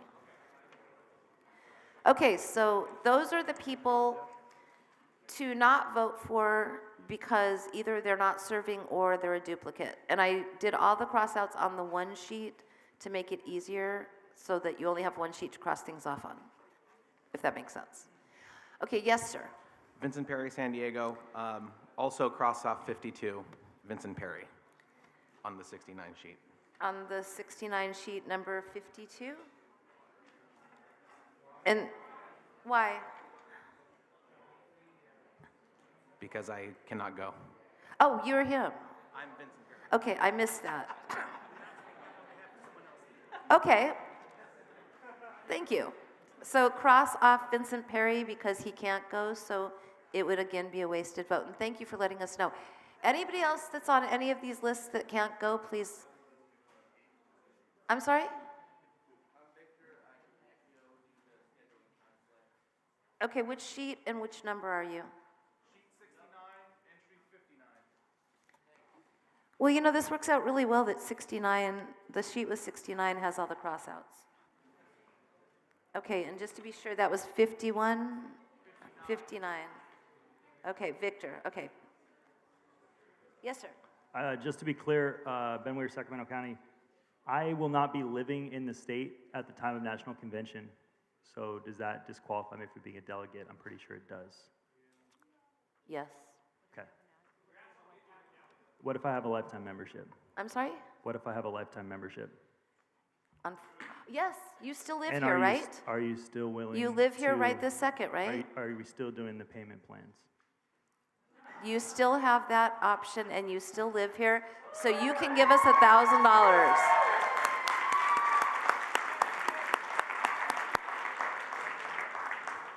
And I'll get with you to do that thing. So we don't have to take you off the list because you live here now. And I see TJ already on his way with that form. Oh, no, I don't. I thought he was really on top of it. Okay. All right. Is there anything else of questions that need to be answered before we go to nominations from the floor? Has anyone not gotten a ballot? Thank you. He doesn't need a mic. Okay. Yes, sir. Given the answer to that last question, we may have one more person to cross off the list of 69. We are calling right now to make sure they truly are moving out of the state, but they told me last week they were moving out of the state. Okay. How do you want to handle that? So we're not crossing him off yet, or are we crossing him off? I'm asking how you want to handle it. I'll just say the name. It's Chris Stair.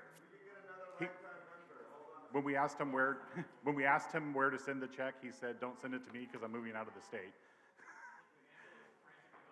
Yeah. Okay, well, let's put a question mark on that until we find out for sure. All right. So don't cross him off yet, but... Okay, what we will do now, though, while we are finding this out, is we will go to nominations from the floor. Yes, sir. I would like to nominate Boomer Shannon, Shannon. Boomer, just like it sounds. 2 O's, no U. Okay, and on these, as we go, put these on the sheet with the 69 so that we don't have 69 anymore. We have more. And I would also like to nominate Kirby Johnson. I'm sorry? Kirby Johnson. Okay, and they've both given intent. They have, yes. And it's, Johnson is just like Gary Johnson. Okay, so number 70 will be Boomer Shannon. And actually, if the secretary could stop sharing her screen, because she may need to go on to Neon. It doesn't need a second. It's just nominations from the floor. It doesn't need a second. Kirby Johnson. I happen to know that both of those are, in fact, current members. Boomer Shannon is a life member. Kirby Johnson, I just saw her at a convention. She's a current member. Okay. All right. Additional nominations from the, or is this on the other? Both. Okay. So, update, Chris Stair is not going to be able to commit to a lifetime membership. He apologizes. He will be taken off the list. Okay. And I will nominate Shane Kiss, who I have sponsored today. Okay, so 72 will be Shane Kiss. K-I-S-S. And he is a delegate, so I know that he's a central committee member. And Chris Stair is number 60 on the list. Please cross out Chris Stair. Next, I'm going to go to this side, then that side.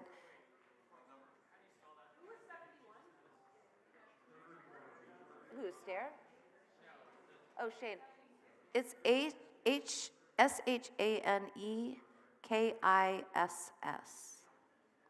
That's right?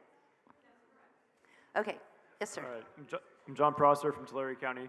Madam Chair, can you just clarify the number of the number of votes that we get, because it says 35 on the sheet, and I calculated, I think it was 103, and it came out to 33 point. Was that? We have 103 delegate slots. Okay. Per the convention rule, each delegate at this convention can vote for 1/3 of those rounded up. Which would be 33.9 It's or something 35. like that. It's 34.333, so it's 35. Oh. Okay. All right, thanks. I just double checked that too, because but 103 divided by 3 is 34.333. I did say to cross out number 60, Christopher Stair. Yes, ma'am. Elizabeth Brierly, Santa Clara County. It is my honor to nominate for delegate to the National Convention our former presidential nominee, Ed Clark, and our former national chair, Alicia Garcia Clark. Thank you. 73 will be Ed Clark, and I can tell you for a fact he is he's a central committee member. 74 will be Alicia Clark, and she as well, because they are both fabulous people and everybody knows them. So, yes, sir. Donovan Spencer, Mendocino. Would it be possible to put like the number on the list, the number and the number of the total on that list, and the name up on the screen so we know what we're doing? Okay, so what are you looking for? So that we know which list that It's we're gonna- looking for, put the number of the You want the total in that number of list. all of these people? No. I'm wishing to identify the people that are to be taken off or added on the list. Okay, So We by can their do that. number on the list, and then so that we can identify which list they're on, the total number on that list. okay, just, Sort of like a fraction, like I would be 48 out of 56. no, please do. And the spreadsheet's on my computer as well. Okay, so what we'll do is we'll put up on the screen, just so everybody's clear, it worked out really handy dandy that all of the changes are going on the list that had 69 people. So you don't need to look at multiple lists to see these. That did work out really handy dandy. So far. Yes. Anything else from, are you? No. Okay. Yes, sir. Point of information, would it be possible to put the names on the screen? People are asking about spellings That's what and he all of just that asked, and stuff we're doing that for right the this people that are second. being added. Oh, is that what's? No, that was the person in front of you asked for the Oh, I same thought thing. he asked for the deletion. I just wanted to make sure that the spellings and all of that, I missed that part. Oh, okay, I see. Apologies, Yeah, so we're gonna add these last people that we just put on the sheet with 69 people. We're going to cross out the people that are crossed out on the list of 69 people. That list no longer is 69, it's 74 with the write-ins. Any other nominations from the floor? Okay, so give us just one more minute to get that up.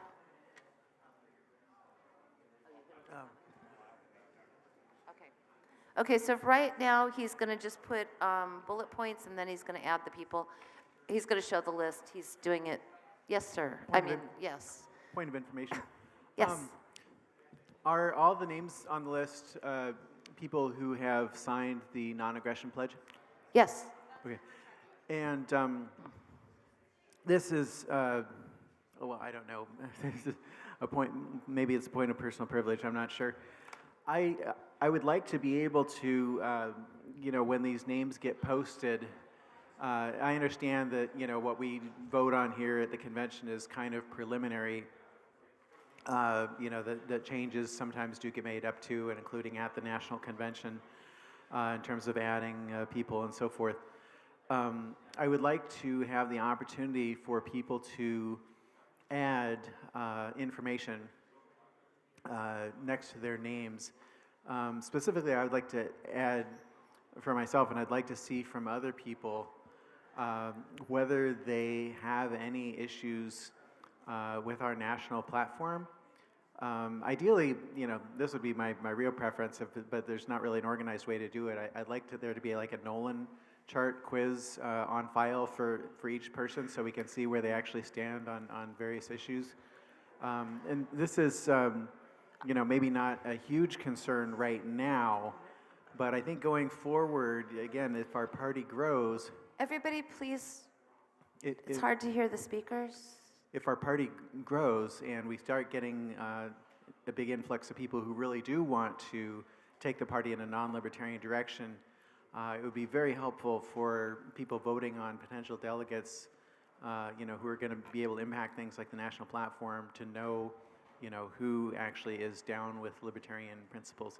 Okay. So I would just, I guess, ask the committee to none take of that it under is, advisement. Okay, so to answer the question, because this was a point of information, Well, none of that will be on the first one list. was a point of information. The second was more of a point of personal privilege, just for people to think about it. If we can have a way to work on adding some of this, or trying to build in those safeguards. I don't think it says one way or the other in the bylaws whether there can be other information listed with people's names. What it says is that the list of delegates will be published and the delegates will be notified. We don't have any provision to put anything else on that list. If people want to, because we're voting on this today, so we won't have that information. If you wanted that to be something that we had to do in the future, that could be something added to the way that we do this procedure, but right now, I understand that, but for example, they might list people, people's county. I mean, I understand there's no provision that says you have to list Peoples County, but it seems like the kind of thing that realistically might get added on such a list. And I'm just saying that it would be nice to have actually some information about where people stand ideologically. Are they actually strongly libertarian or not? I do understand your point, and that would be lovely, but that would require us to do extra things that we're not going to do at this point. I understand that. This is more for, when the list gets published, not today, The but list will after be published with just the names unless there's something changed on that. Well, that's, I guess, what I'm asking for is to consider allowing a mechanism for Are those kind of you changes. making a motion to suspend the rules, to amend the convention rules, to add additional information? I don't think that there are rules one way or the other, again, either prohibiting information from being added or requiring it to be added. So I don't know that a bylaws change would be necessary to accomplish what I'm asking for. Okay. All right, I'm taking this, I guess, as a point of something. Oh. Okay, before I do that, did somebody lose their phone? Because I've got a lost phone. I'm the lost and found. Okay, so what it says is after receiving notice of the National Convention delegates allotted to California, the Secretary shall submit to the, oh, that's the wrong one. The Secretary shall rank the nominees for National Convention delegates in order of the votes received by each nominee and shall make this ranking without number or votes received available to interested members within 30 days of the close of the convention. That's what's in the rule. What we also do, and National does this as well, is we put a list of those delegates on our website, and National puts a list of those delegates on the website. In ranked order, that's all that we put. If you wanted to do the thing you're wanting to do, I think you would have to say that this list in ranked order would include additional information. I think, Madam Chair, I would like to make a motion. I was just thinking about possible wording. I would like to move that any person on the list be allowed, if they wish, this would be voluntary at this point, to submit a Nolan chart card and have that kept on file for them, and their results in terms of numbers score be included with their name on the list. That is my motion. That would require a suspension of the rules, to consider a bylaws amendment, to add, I'm assuming you're saying... This is not a bylaws amendment. It's a convention rules amendment. It's not in order at this time. It's not, it would be a suspension of the rules because we're not there. Okay, fair enough. So do you want to make a motion to suspend the rules to consider an amendment to Convention Rule 10 to add that additional proviso? Yes, I would. Thank you. Okay. He is making a motion to suspend the rules to consider that thing. That does... Well, this is to consider it, so right now it's just a motion to suspend the rules to consider a thing. It's non-debatable. Does that get seconded? A motion to suspend the rules? Okay, everybody sit down or crouch down for a moment. We need a standing second to suspend the rules. That would be, what did we say, 18 people? 18 people standing to suspend the rules to consider this. Is there a standing second? Okay, to clarify what we're considering, Star Child is making a motion to suspend the rules to consider an amendment to the Convention Rule 10 that would add, and I'm assuming the place it would add it would be where we say that we publish the list in ranked order of the delegates and alternates, that in addition to that, there would be the provision that each of those delegates would, after being nominated, correct? Or no, after being voted on, they would submit a Nolan chart quiz voluntarily. Am I correct?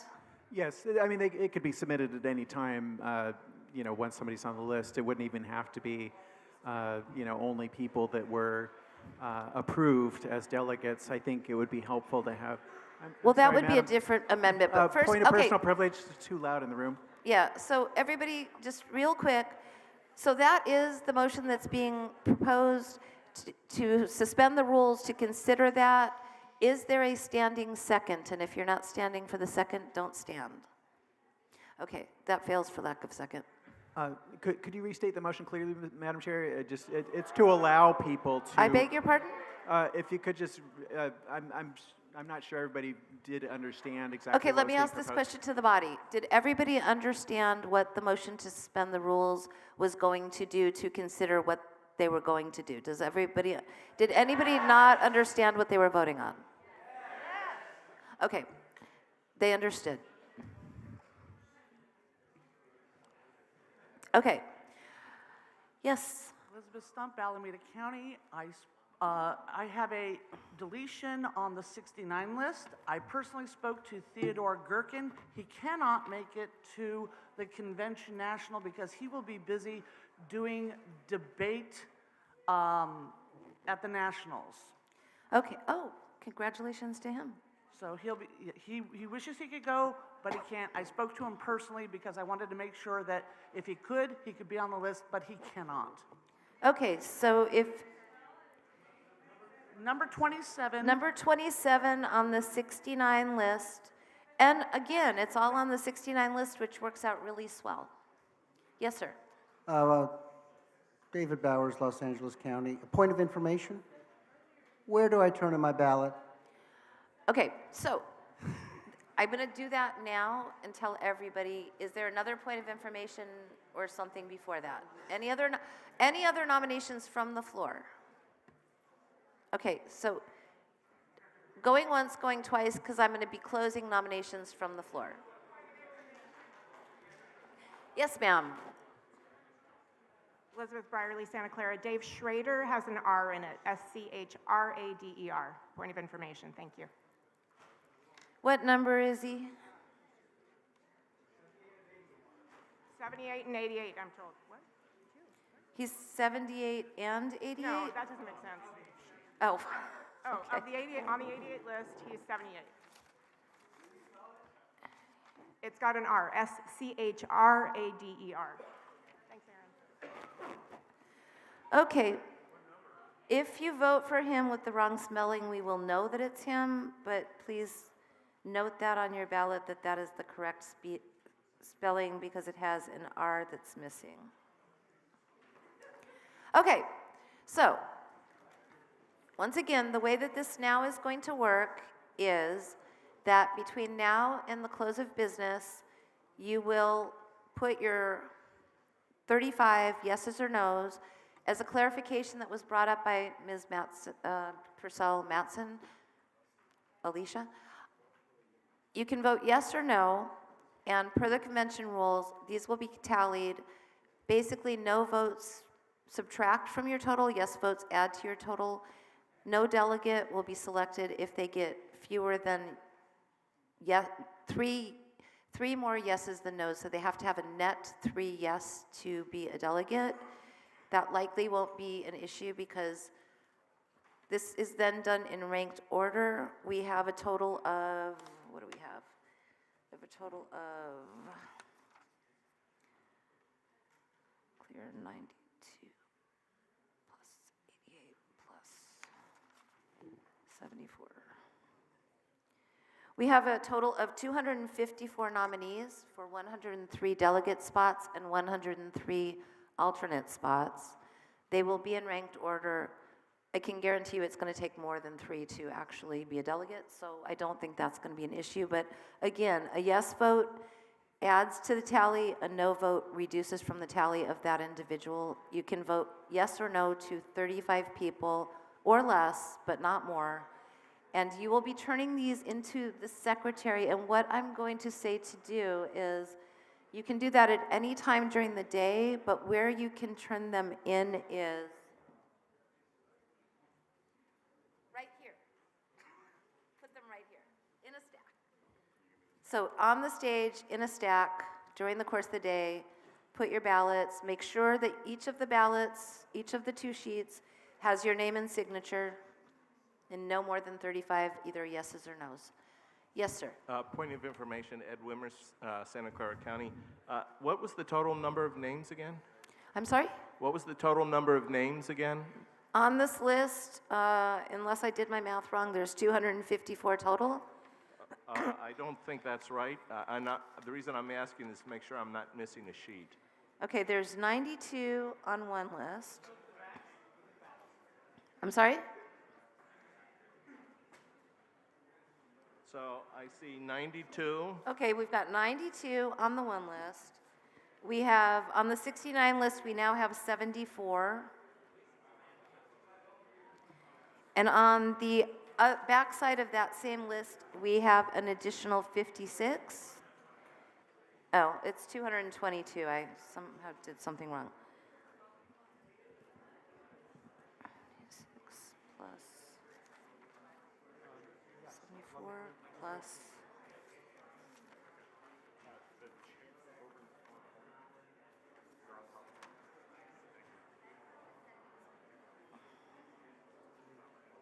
I know.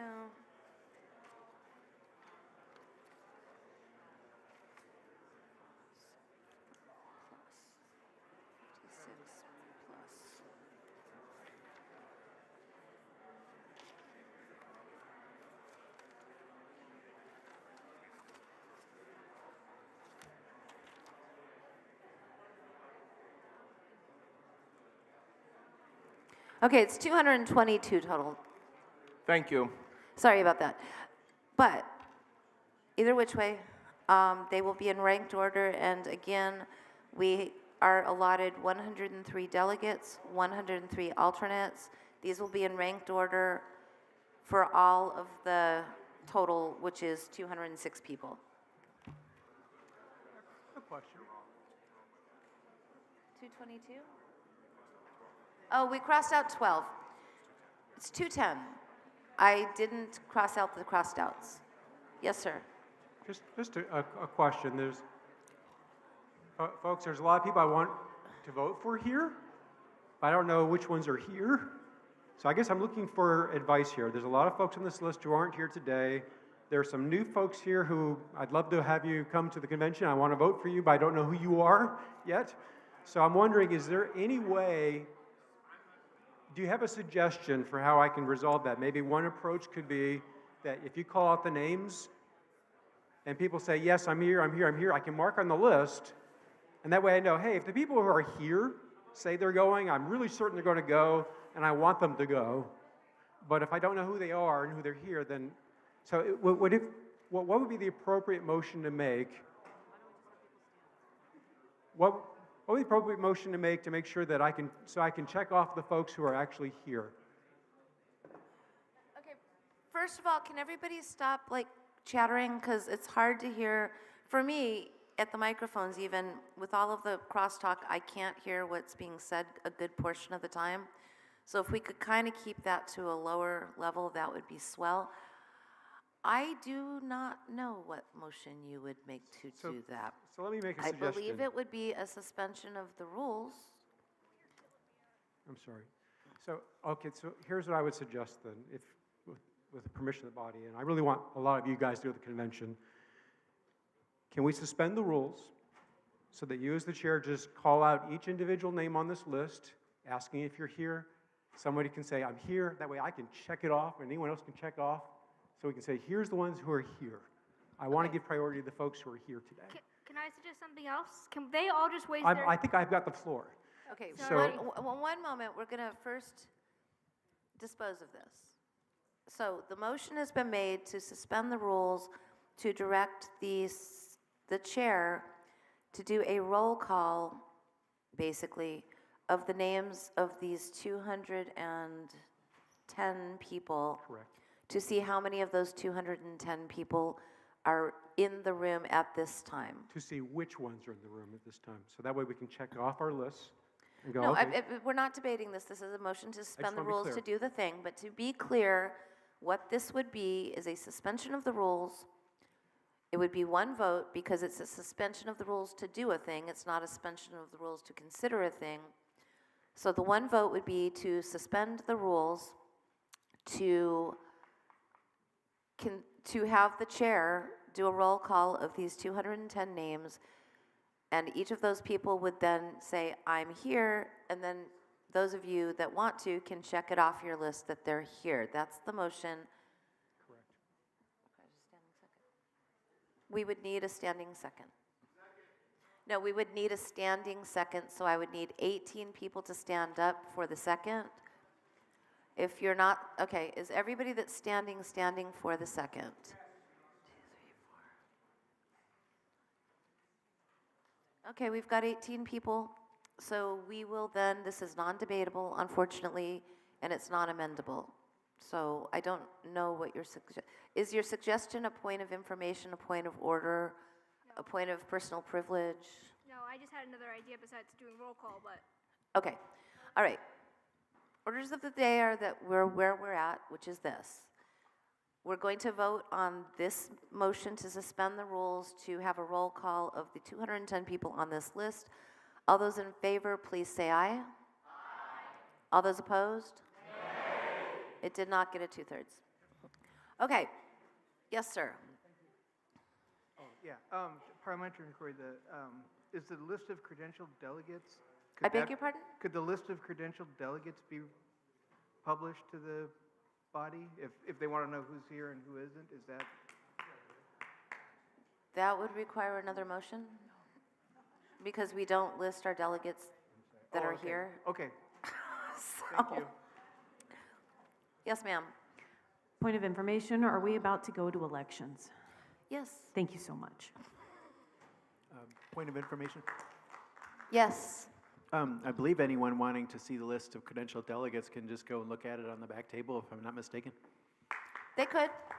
They're not hidden, but they won't be published. So if you want to look at the back table, you can do that.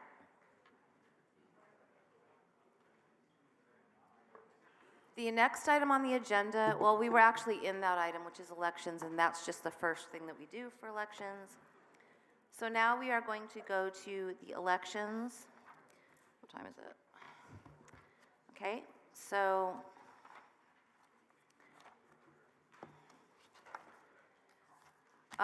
in the convention rules, it says how we do these. All of these are going to be done conga line style.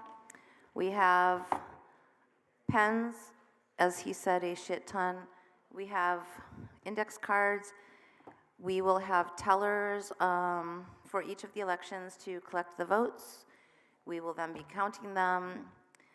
The way that each vote is held is in the convention rules, so we will go to the first election. However, the first election is going to be for secretary, and I am going to ask the vice chair to take the gavel.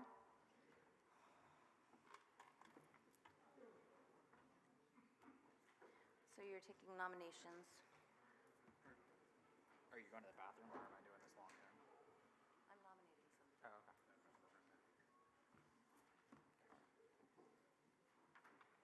All right, nominations are now open for secretary. I nominate Chris Edgar. My name's Angela. I'm from Los Angeles County. So is Chris.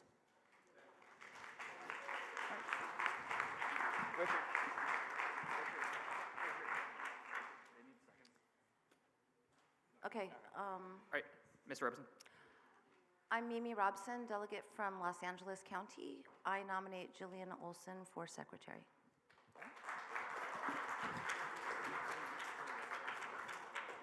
So, Are there? I threw you under the bus without telling you how to do this, huh? You're doing great, Rachel. You're doing great. So ask for further nominations. I'm the vice chair of both the people who have come up to the mic so far, so. Yeah. Are there any other further nominations for secretary? Hearing none, I will close the nominations for secretary. Woo! All right.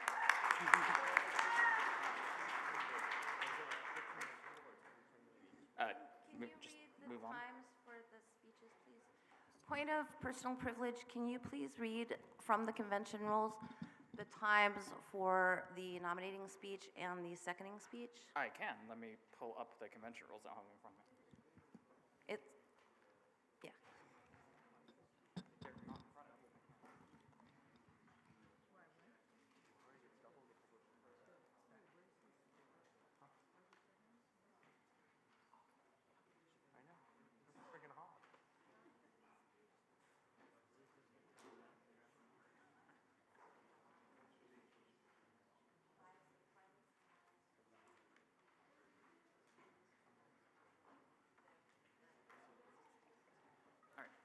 So the speaking times are for a nominating speech and a seconding speech, if there is one, are combined 5-minute total. So 2.5, 2.5, 4, 1, however you want to do that. The candidate themselves, whichever, gets 10 minutes to speak. And there is a die that I can roll to pick who's first. Yes. I'm holding the die. I will. All right.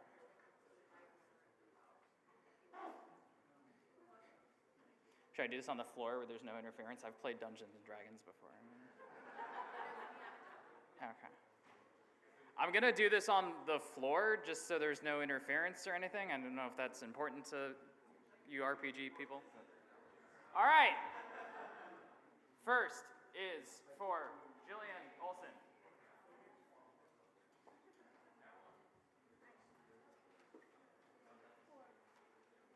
All right, 4, Alex, confirmed that. Oh, yeah, I'll be here. Yeah, Alex is vetting my calls. What sided die is it? 20. It's a D20.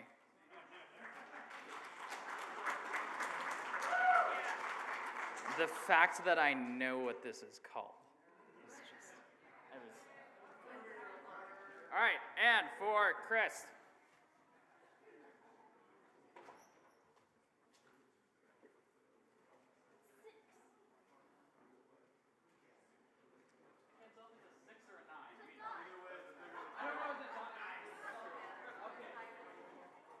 It's either 6 or 9, either way, nice, and that is the higher number. So, nomination speech or seconding speech for Chris shall go first, or Chris can speak. From from the microphone, I suppose.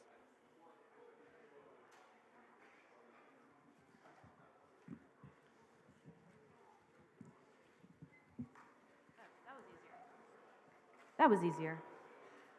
Chris, where are you at? There he is. So I'm nominating Chris Edver for secretary. Some of you don't know Chris, but those of you in LA and some of the other areas do. Chris is an attorney who has been helping to defend people and consult with them who have lost their jobs due to lockdowns and vaccine mandates. He has been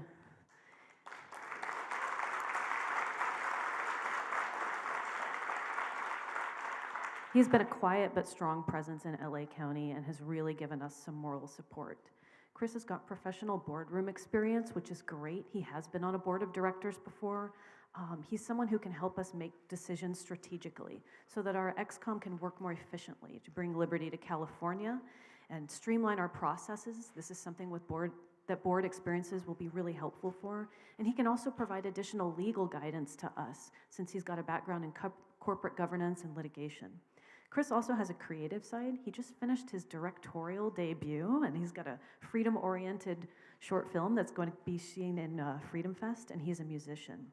Some more skill sets that he's got that will help out with marketing and communications are his ability to communicate effectively, to de-escalate conflict. I think he's going to be a very calming voice on our board, and that's something that we really need right now because we need to unify and we need to work productively together.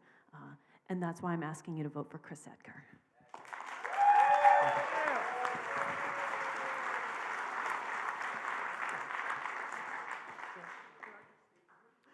You have 10 minutes to speak. Okay. Thank you.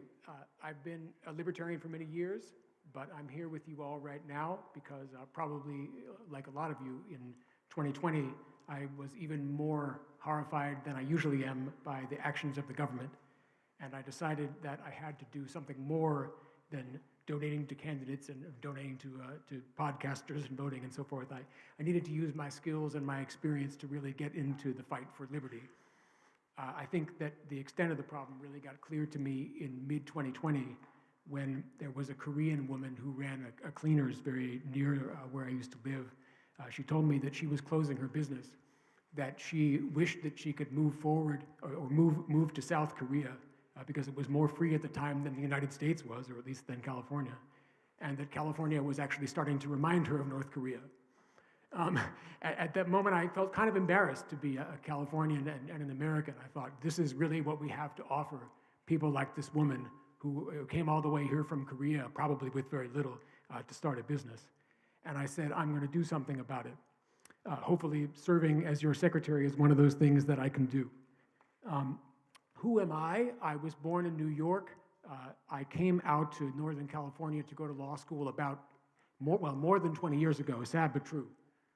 Then, also sad but true, I became a lawyer. I went to work for a big New York law firm doing commercial litigation, so dealing with disputes between businesses, and then like a lot of my peers, I decided that that wasn't for me, and I opened my own solo law practice. Since then, I've been representing primarily small businesses and film production companies, just dealing with their various needs, and I'm definitely a lot happier that way. What have I done that's specifically relevant to being state party secretary? Well, as Angela touched on, I've served on the board of a few corporations and nonprofits. The state LP, of course, has an ExCom or an executive committee rather than a board of directors, but of course, there are similarities between how the ExCom and the board function. In other words, they have a chair, a secretary, a treasurer, members at large. They appoint committees, they have regular meetings, and so forth. It's governed by the same type of documents, by bylaws, by operations manuals, and so on. On a couple of occasions, I served as a board secretary, so I've been responsible for keeping the corporate minutes and meeting notices and keeping corporate records, the same kind of tasks that the secretary of the California LP does. I've also represented corporate clients, and my work for them has included drafting bylaws and operations manuals and contracts, the kind of documents that may strike the majority of people as boring, but that are my bread and butter, and that I'm going to need to deal with in my role as party secretary. I've also represented corporations and corporate directors in litigation relating to issues of corporate governance. So for instance, attempts at hostile takeovers of corporations, directors who were accused of breaching their fiduciary duties. And so I've reviewed a lot of documents like articles of incorporation and bylaws and corporate law in the course of doing that. The point is that the role of secretary in an organization like the state LP is something that I'm very familiar with based on my law practice. Also, as far as fun facts about my law practice go, there's also a First Amendment or constitutional component to my law practice. I've represented a few websites where people post reviews of businesses and anonymously, and I've helped them to fight off subpoenas trying to get the identifying information of their users when negative reviews get posted. So I was enforcing the First Amendment right to speak anonymously in my law practice.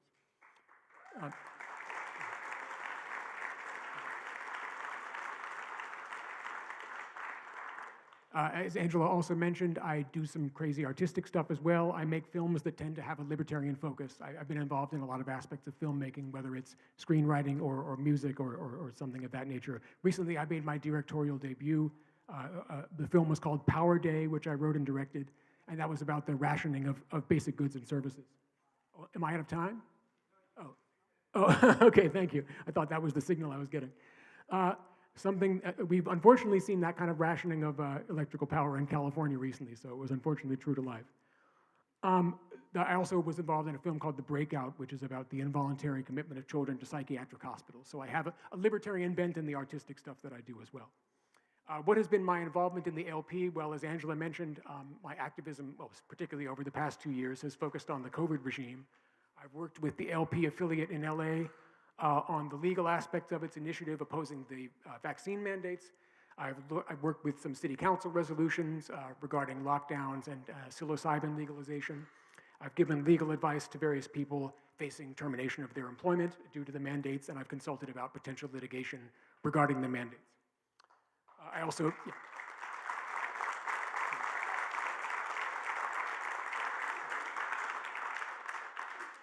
also recently served on the platform committee My activism has really ramped up over the past few years for obvious reasons, and by being in this position of secretary, I want to ramp it up some more.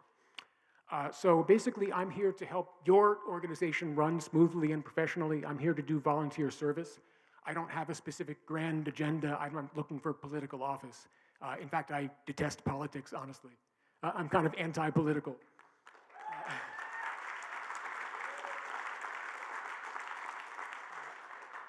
And yeah, this is really an opportunity for me to do some volunteer service for the party and for the cause of liberty. And I hope you'll give me the opportunity to do that service for you. Thank you.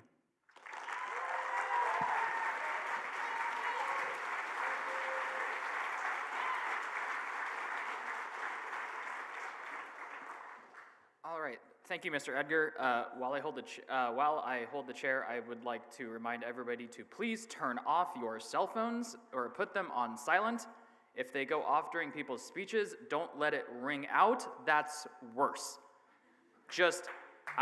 Whoever's calling, just hang up on them. They'll forgive you. If it's that important, they'll call back a second time. All right, so it's impolite and a little, well, it's rude to the speakers and also to the convention body, so thank you for keeping your phones on silent.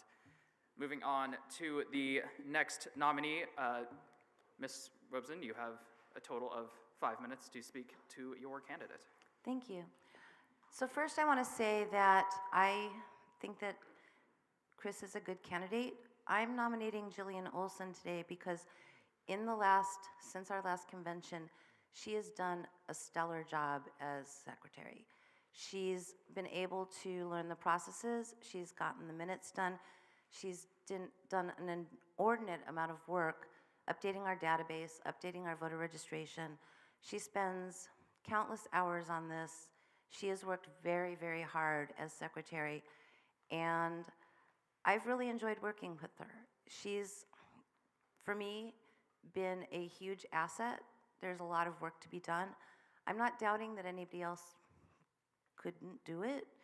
And as chair, I'm going to just have to say this. I'm going to work with anybody that gets elected, because that's my job. And but in this particular case, I am nominating Ms. Olsen because she has done an amazing job as secretary this last year. She's grown into the job. She's done an incredibly good job. She's not a big speaker as far as public speaking. She's nervous in front of people. So please don't fault her for that, because behind the scenes, she's doing the work, and a lot of it. As a matter of fact, just as a point, we were up the last 2 nights in a row together working with the executive director until 2:30 and 3:30 respectively, getting everything ready for this convention. There is a lot of work involved in being the secretary. So I really strongly believe that she is the person for the job.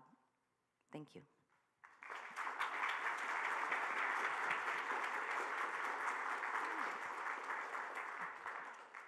Oof, I'm up here again. If you've been to the last couple conventions, I've made my speeches, and they're usually short but sweet. I'm Jillian Olsen, current secretary, and I'm running for re-election. I'm reading this speech because I admit I'm not fond of public speaking. Thankfully, as secretary, I don't need to do a lot of it. I've been in the Libertarian Party since 2016, but I loved liberty as long as I could remember. When I married Brent in 2004, he was going on about Harry Brown and libertarianism. And since he had been involved since 1996, I became more interested after watching Ron Paul's campaign to seek the Republican nomination in 2008, 2012, and decided to fully commit after watching the Libertarian presidential debates in 2016. Then I helped Brent organize our county, Libertarian Party of Kings County. I'm a supporter player in this party, literally. I currently sit on the LPCA Candidate Support Committee as secretary. I'm also currently secretary of the Libertarian Party of Kings County. I was treasurer for 2016 when we affiliated. I was also treasurer for Kalish Morrow's winning city council campaign. And since then, we have 2 more city council members sitting right here.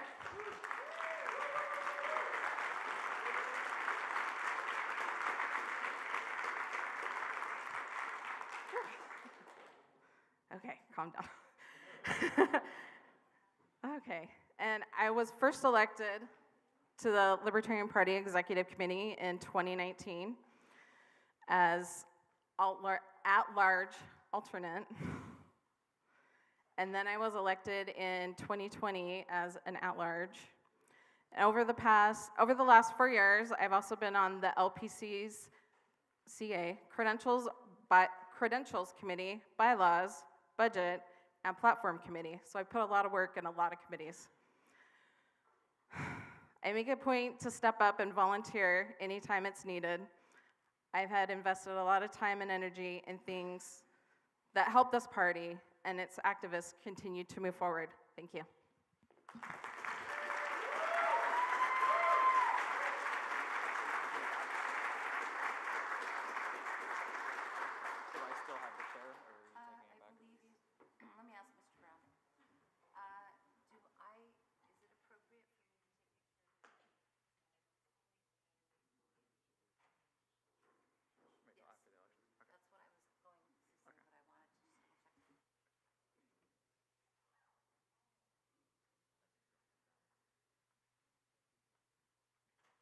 We're going to go at ease just for a couple minutes while we go over the election process.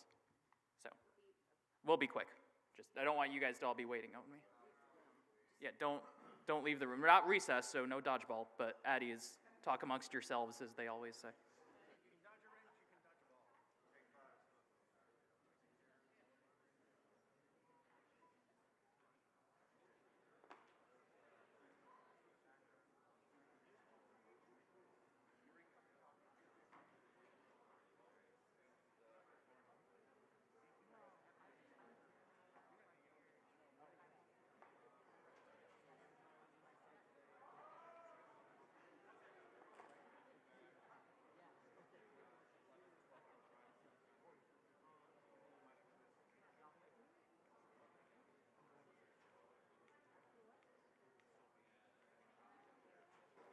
All right. Hope you had a good conversation. All right, we are back at order now. So how this is going to work is in a second, I'm going to ask for some teller volunteers. They are probably about 3 is what we need. And they are going to hand out these index cards. These are serving as the ballots. Again, there are I think she said it was shit ton, but I think the official verbiage was shitload of pens up in this box up here. And there will be 2 conga lines on each side. If this isn't your first convention, you remember what that's like. So at this point, I will ask if I could get 3 volunteers up here to be teller. 1, 2. I saw your hand first. All right, we've got 3.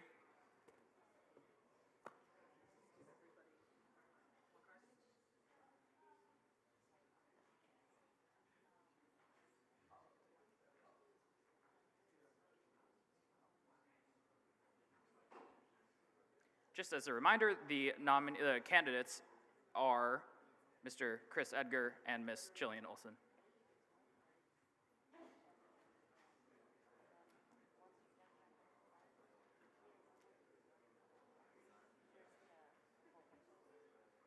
Where'd the hole punch it out?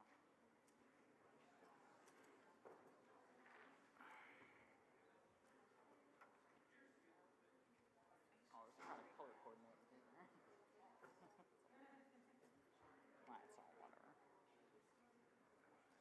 Point of personal privilege, if I could steal the microphone real quick. Hello, everybody. Zach Foster from the People's Republic of Los Angeles. I've got a quick greeting from the president or the chairwoman of the Libertarian Party of Chile, who sends a warm greeting to all the members here at the California State Libertarian Convention. May liberty advance. May our work continue so that we may continue to fight and win this cultural battle for freedom. Greetings from Chile, from Susan Bravo, chairwoman of LP Chile. Thank you.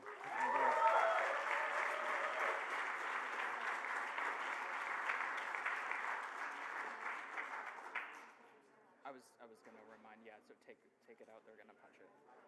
Mm-hmm. Yes.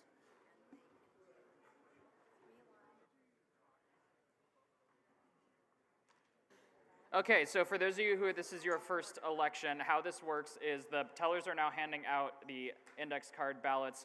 What you're going to do is hopefully, if you're doing this correctly, you have one of these things in your little pouch that has your name on it and it says Sunday, not Saturday, Sunday.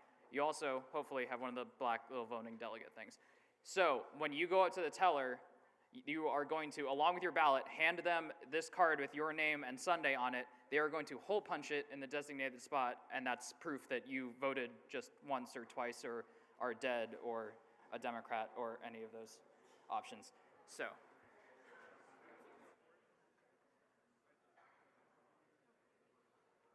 Oh, yes, of course, along with the two nominees, we have NOTA is always an option. So you can vote for NOTA if you believe that neither candidate would be good for the job, strongly enough to cast a vote.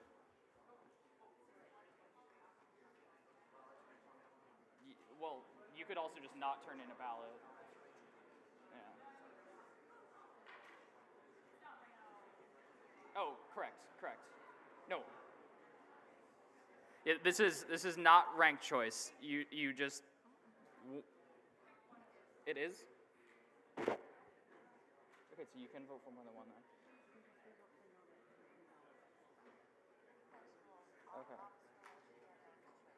Okay.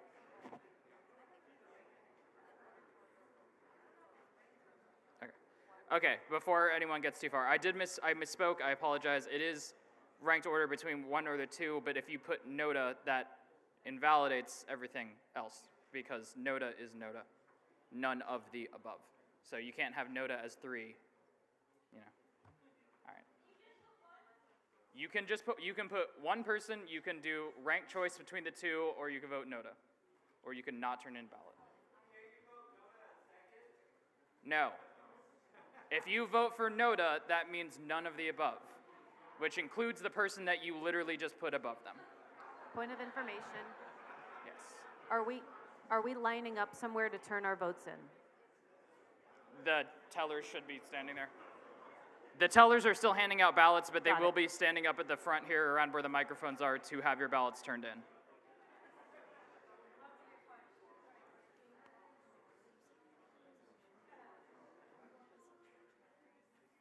Well, she'll be back up. Is it for the secretary election? No. Okay, well then, if he wants her to read it, she'll be back up here after this is done. Yes. Well, the tellers were still handing them out. So, until the tellers are ready, line up as if you were going to go speak to the microphone. So this side, you're doing great. This side, do what they're doing.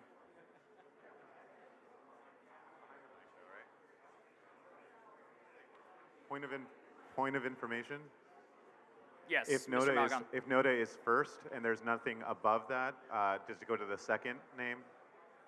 I'm sorry, I can't hear you. The speakers are facing the other direction. Yeah. It was more of a point of humor than information. I'm just kidding. Oh.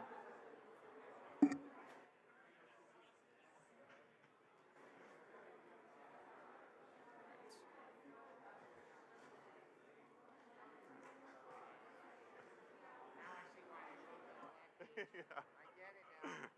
Because I'm smart. Not the ass part at all. If my ass is that smart, can you imagine how big my mind brain is? Oof.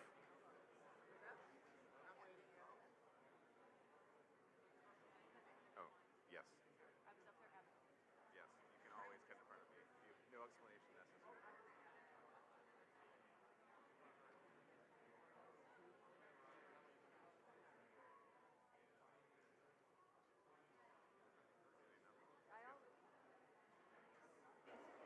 All right, in the sea of people, I have lost 2 of my tellers.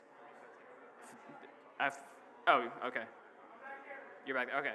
Is there anyone that still needs a ballot? Jillian needs one. Oh, I guess I need one too. Yeah. Okay, well, you're good. All right. He's not, yeah, so once you can take that side, she'll take this side for stamping.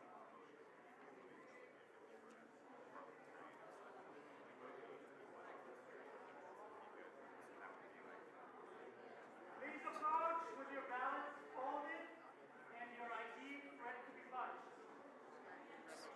You can go. You start. Yeah.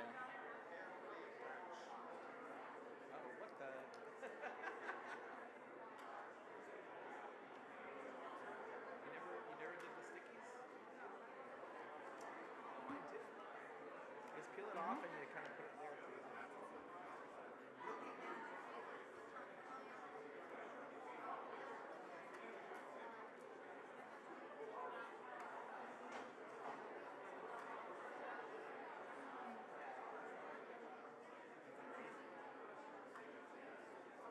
So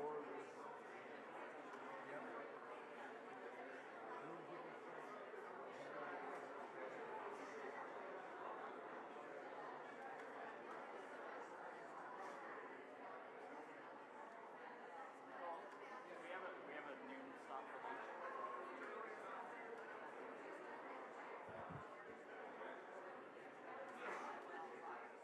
Okay, I was gonna say we have time for nominations, but not speeches.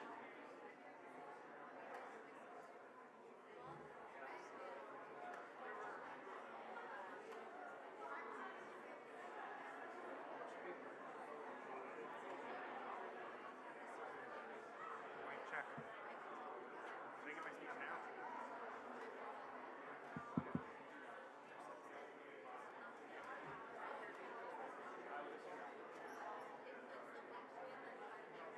Yeah. Well, I mean, yeah. Zach, there you are. She was saying people might come up to the mic, and I was like, yeah, Zach.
Ladies and gentlemen, for clarification, please come up with your ID out of your case so the person can punch it to show that you've already voted. Is that understood? Yes. Thank you.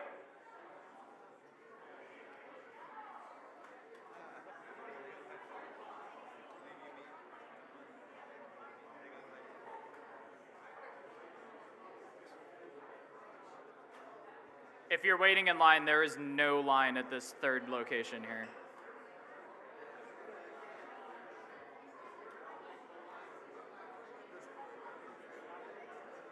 There's a teller back there who's a little bit halfway between the two of this side, but up at the front here, next to the podium, there is a third teller collecting votes and ballots. There's a significantly shorter line here.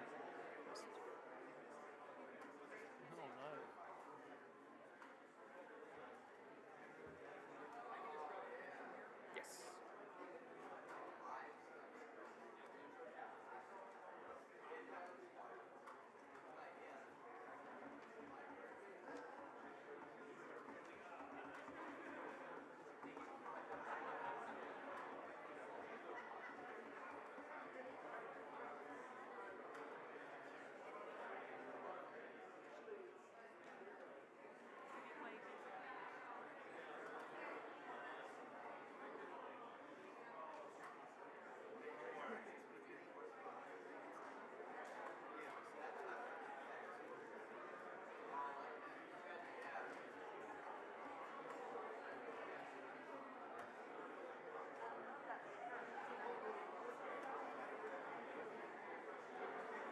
When did I need to? So I don't have to leave.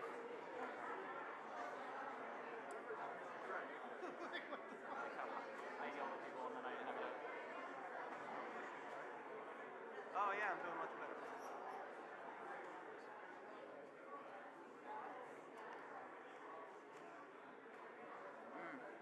Wendy. Wendy. I don't know if it matters. I handed you Saturday.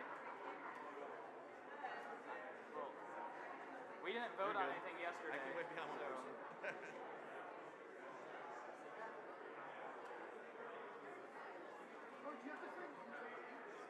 Yes. Thanks. Sorry. As a reminder, if you are filling out your national delegate form still, remember to sign both pages. Just to make it easier, even if one of them's totally blank, I'd still sign it, so when we're counting, it doesn't get weird. Yes, sign every place where it has the line for you to sign, front and back. So if it's 4 times, then 4 times, yes.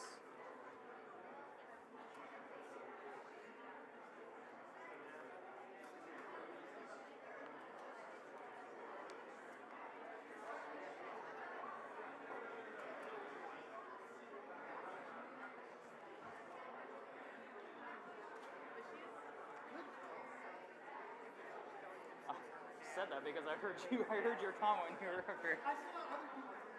Yeah. I know.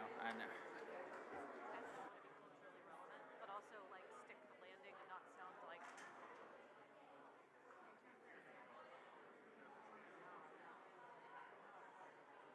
Say we need our ID, like our driver's license. Oh, okay.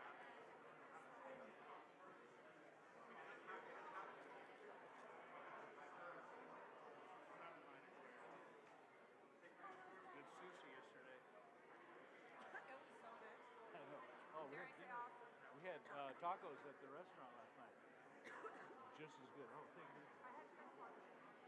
Yeah, they're good. Yeah, it was. Well, I got I liked it. Yeah. I was surprised. Tacos. It was good. Yeah. We had it.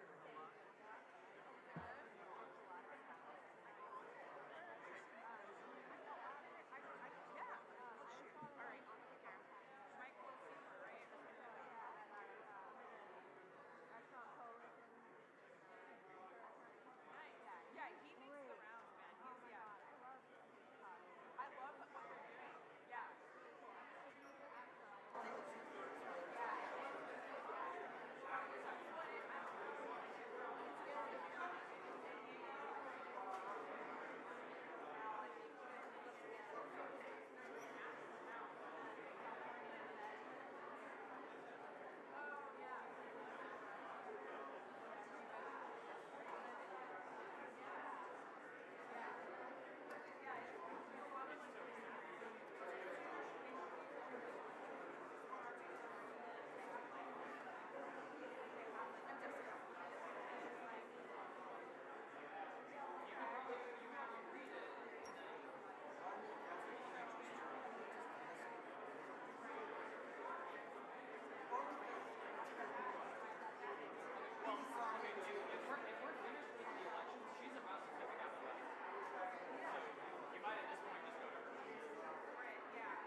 She's about to take the chair back.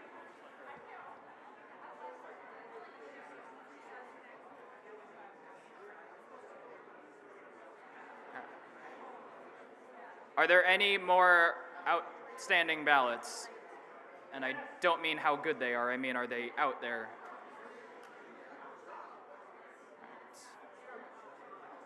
So, Mr. Suarez over there is still collecting ballots. We have tellers up here.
All right, are there any more outstanding ballots for the secretary race?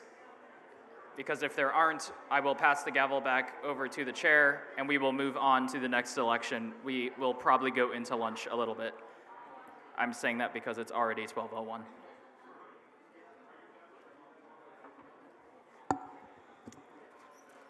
Okay, so has everybody, like she said, everybody has voted.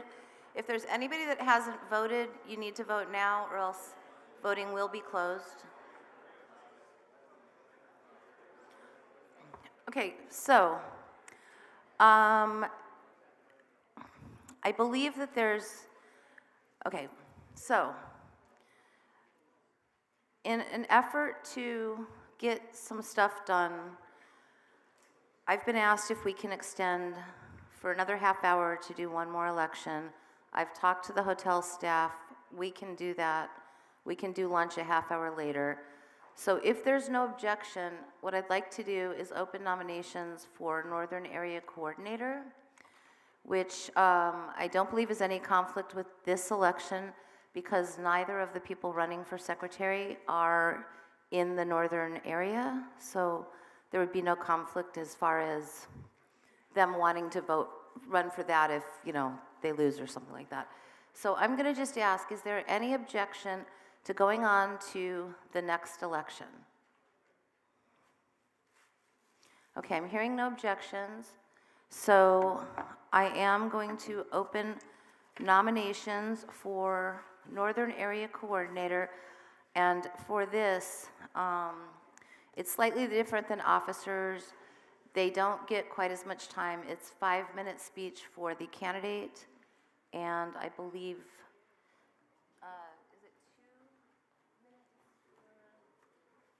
5 minutes for each speech, but for the nomination speech. The nominating speech is combined is 5 minutes, right? 5 minutes for each candidate. Okay, and so just so you know, it can be just one nominating speech or a nominating and a second. The nominating speeches combined is 5 minutes, and then each candidate speaks for 5 minutes. First, we will open nominations without any kind of speech, and then we will determine the order if there's more than one candidate. So, I am opening nominations for Northern Area Coordinator. I would like to nominate I'm sorry? now. I just opened nominations. I would like to nominate Adrian F. Malagon.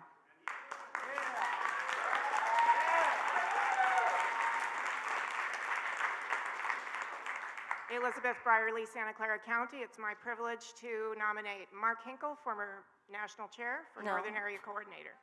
Okay. Former, I got it. Okay, are there any further nominations for Northern Area Coordinator? In a minute. Oh. Okay, I'm just here for something else. what are you there for? I'm seconding Adrian's nomination. okay. So, Okay. yeah, Ben Weir, Sacramento County. I wanted to second the nomination for Adrian. Okay, I you're did- not speaking yet. No, I know. I Okay. just You're didn't know just- if it was the right time for that yet. Kind of in the head. It doesn't need a second, but you both have, okay, so let's do this thing. So, in the order that the nominations came in, the first nomination was for Adrian F. Malagon. So I will roll the die first for him. Do I have somebody that wants to, is Alex still in here? No. Come watch the toing house, or the die. The first roll of the die will be for Adrian F. Malagon.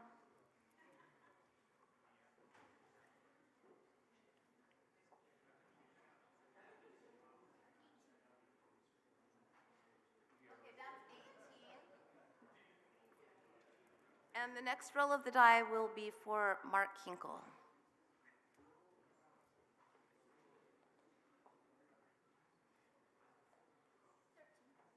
Okay, it's 18, 13.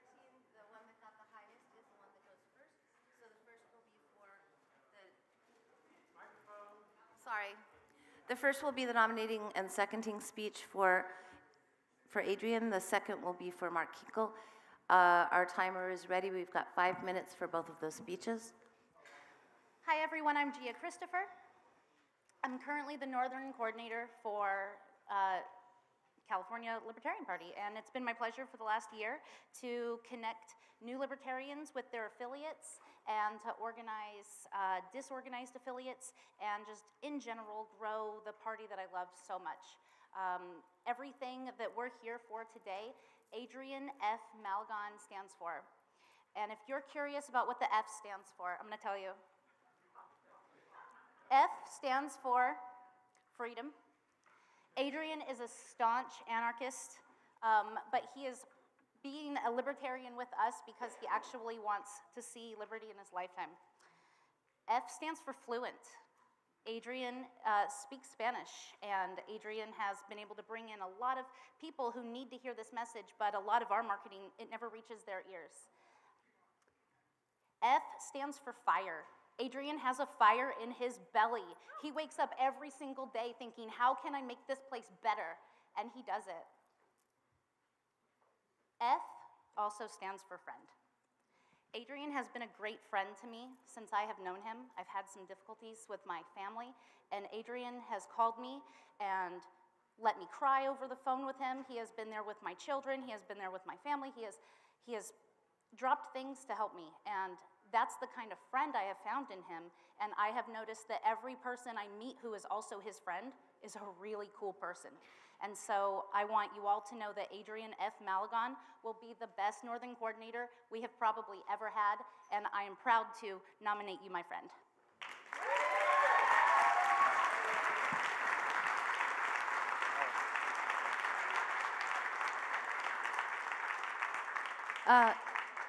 Adrian, it's your turn. Unless you don't want to speak for 5 minutes. You don't have to. That's going to be hard to top. So I'll make this quick. I'm currently the chair of Contra Costa County. I was vice chair for a year. I'm currently an at-large member for the state of California. I was a former chair of the former platform committee, on the Bylaws committee as well. I am managing Michael Lima's campaign in Hayward.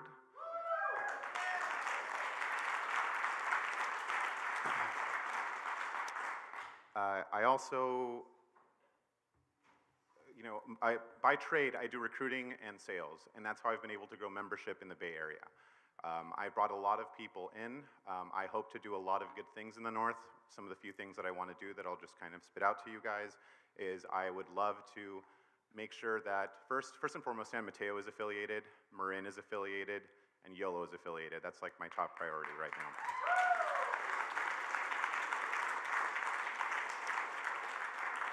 I want to continue to grow the membership so that we can work together as counties, not just in the Bay Area, but in the entire North, share our successes, share our wins, and also our losses. How can we help each other? How can we learn from our mistakes? How can we share resources? That's really important. Everyone needs to help one another. I mean, we are not swimming in hundreds of people per county, so we're going to need people to help Michael Lima's campaign, for instance. And when we find someone in a different county that's running for a local office, we're going to need people from other counties to come help, door knock, and do things like that. We can only do that if we build a coalition. Additionally, we need to make sure that we build single-issue coalitions with people that are against vax mandates. San Francisco is still going through it. Contra Costa just got rid of it. Thank goodness. Oakland is going through it. Parts of Santa Clara County are going through it. We can do this if we work together, and that's what I'd like to do. Now, I'll end by saying there was a black paper written about me that someone told me about. A little confusing because the paper was white and I'm brown, so I don't know what that was about. But Rachel, we'll talk later. If you guys know, you know. Okay, so that being said, if you have worked with me, if you are here because of me, if I've recruited you, if I've reached out to you, if you've had a positive experience with me, can you please stand up?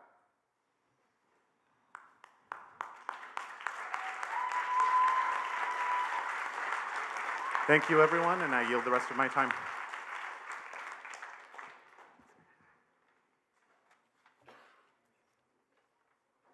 All of them are in there? Okay.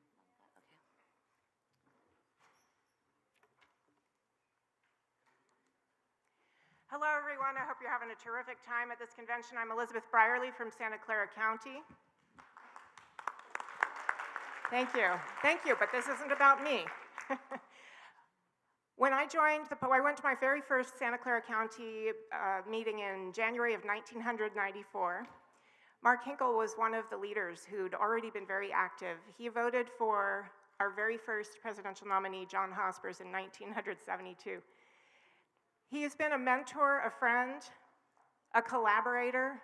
He was communications committee chair when I was the newsletter editor for the county party. He referred, when he was a little bit too busy, he referred me to a woman looking for more people to be on the board of Silicon Valley Taxpayers Association, nonpartisan group. Later, he was able to come back in and help us with that. He's currently the president of that organization. He writes very bold, small L Libertarian Party ballot measures on behalf of that nonpartisan organization, and we've been able to defeat several bond measures. So he picks up the phone practically every time I call him. He's available. He's a local activist. He's been a Libertarian Party liaison to the American Muslim Alliance, building bridges wherever he goes. He's been doing incredible work with fundraising and membership drives. He has raised over $1 million for the National Libertarian Party, and he raised over $300,000 for the Libertarian Party National Building Fund to get us out of the exorbitant Watergate office building rent that we were paying. So I encourage and invite you to elect experience Mark Hinkle for Northern Area Coordinator. Thank you.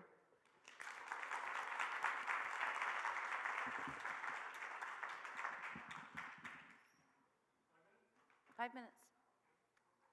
I was going to second your nomination. Richard Fass, Contra Costa County. I'm speaking to second the nomination for Mark Hinkle.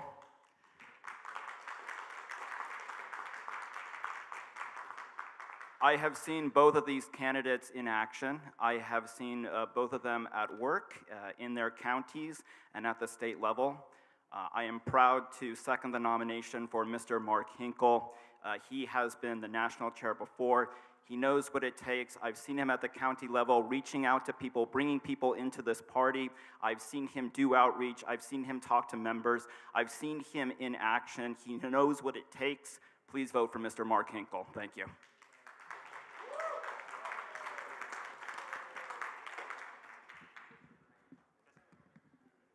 As has been mentioned before, I've been active in the Libertarian Party since 1974. I have a great deal of experience from the grassroots level all the way up to national party chair. Some of the things I'd like to highlight: I'm a small businessman, so my time is my own. I'm literally probably a 3/4 time volunteer for the Libertarian Party.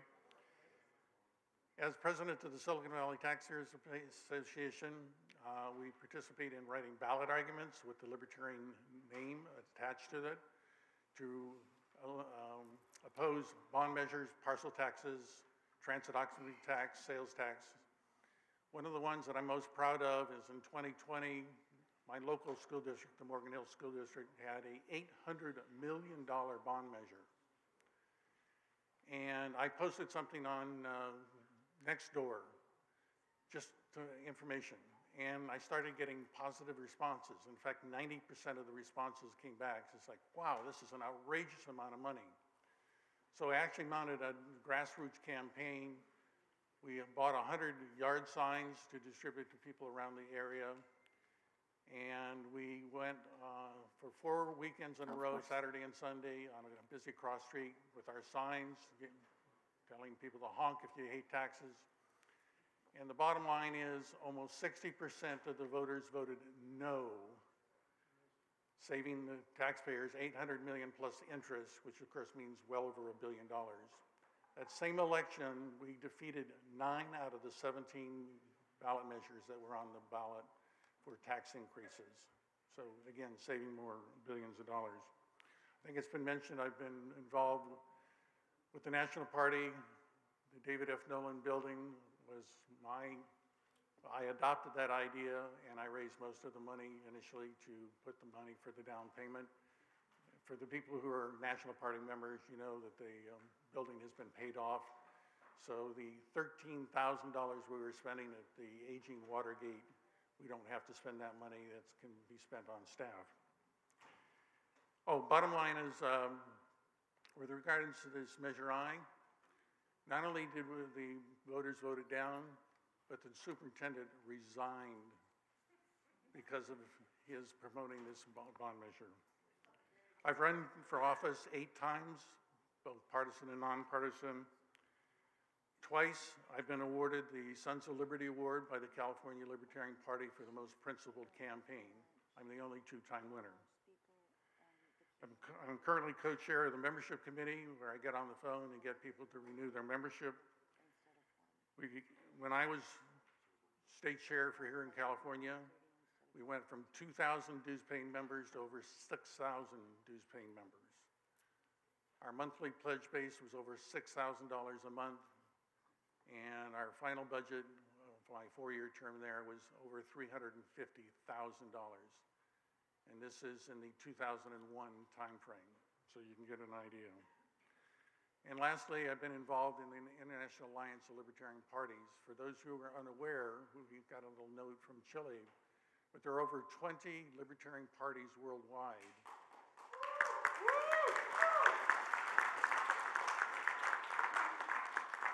And some of them are doing some pretty serious stuff. They're in their congresses and their state legislatures, and so I urge you to go to ialp.com and see what the libertarian movement is doing worldwide. I'm a lifelong dedicated libertarian. I have a monumental track record of 5 minutes? Time, okay. Thank you very much for your support. I look forward to working with you. Take care.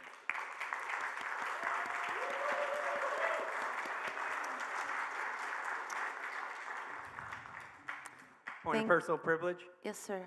Hi, Robert, Marin County. I would also like to second the nomination for Adrian F. Malagon. That's already happened. He's already had his nominating speech. Well, and he had a second already? He did? Yes. Well, could I third? No. Well, it's too late. We've already done both of the speeches. No offense, but I think everybody here knows that you've now thirded. But as a matter of fact, it doesn't even need a second. But Ben Weir seconded his nomination. Okay. Thank you. But thank you. Okay. So we've done both of those elections. Both of those speeches. Now we will go to a vote. This is voted on only by people in the northern area. So if on your badge it says north, you can vote. There's gonna be less people this time, obviously, because it's just the northern area. But if we can line up in the 2 aisles, I think that will work. And if you can line up in 2 lines in this aisle, no, everybody's going to that one. It'll make it go faster, and I don't know where the tellers went. Huh? Well, where's the other tellers? Because nobody's at, okay, all right.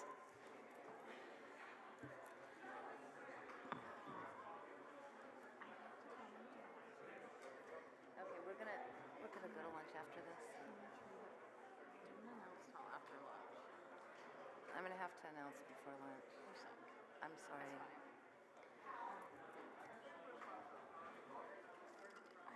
I'm okay. I feel relieved because now I don't have to do it that way. I know. And I'm sorry, you're probably gonna have to do it. That's okay. While everybody is voting, if everybody is still in the room, I do have the results for the secretary election. And there was a majority, and I didn't ask, was there any no-to votes? Okay, alrighty then. I'm not sure exactly what that means, but okay. So, with 98 votes, Mr. Edgars has won. Jillian Olsen received 77 votes, and apparently there was 1 abstention. So congratulations. Huh? Okay, I've been asked to repeat the totals. The totals are 98 for Mr. Edgars, 77 for Ms. Olsen, and 1 abstention.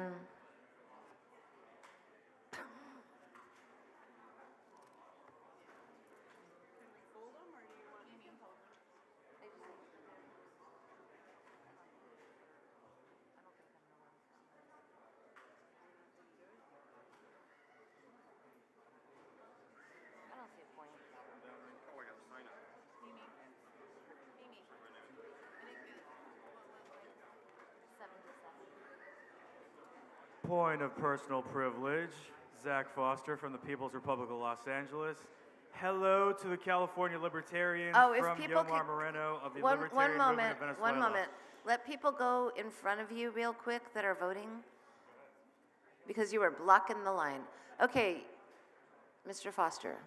All right, Brother Yomar Moreno from the Libertarian Movement of Venezuela says hello to the California Libertarian Party.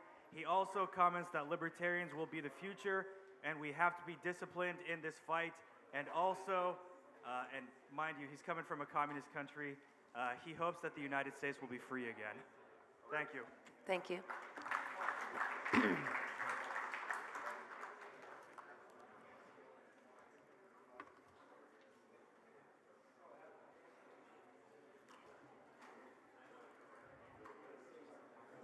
They just put a pile, make sure that it's signed, and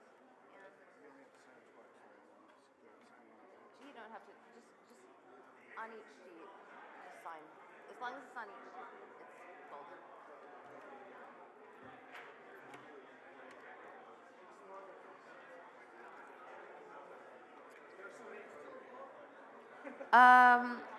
They are still over there taking votes.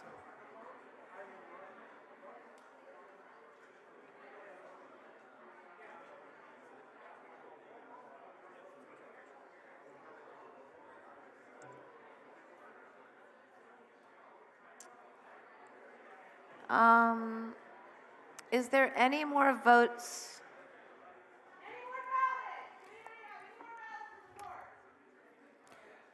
Is there any more votes for Northern Area Coordinator?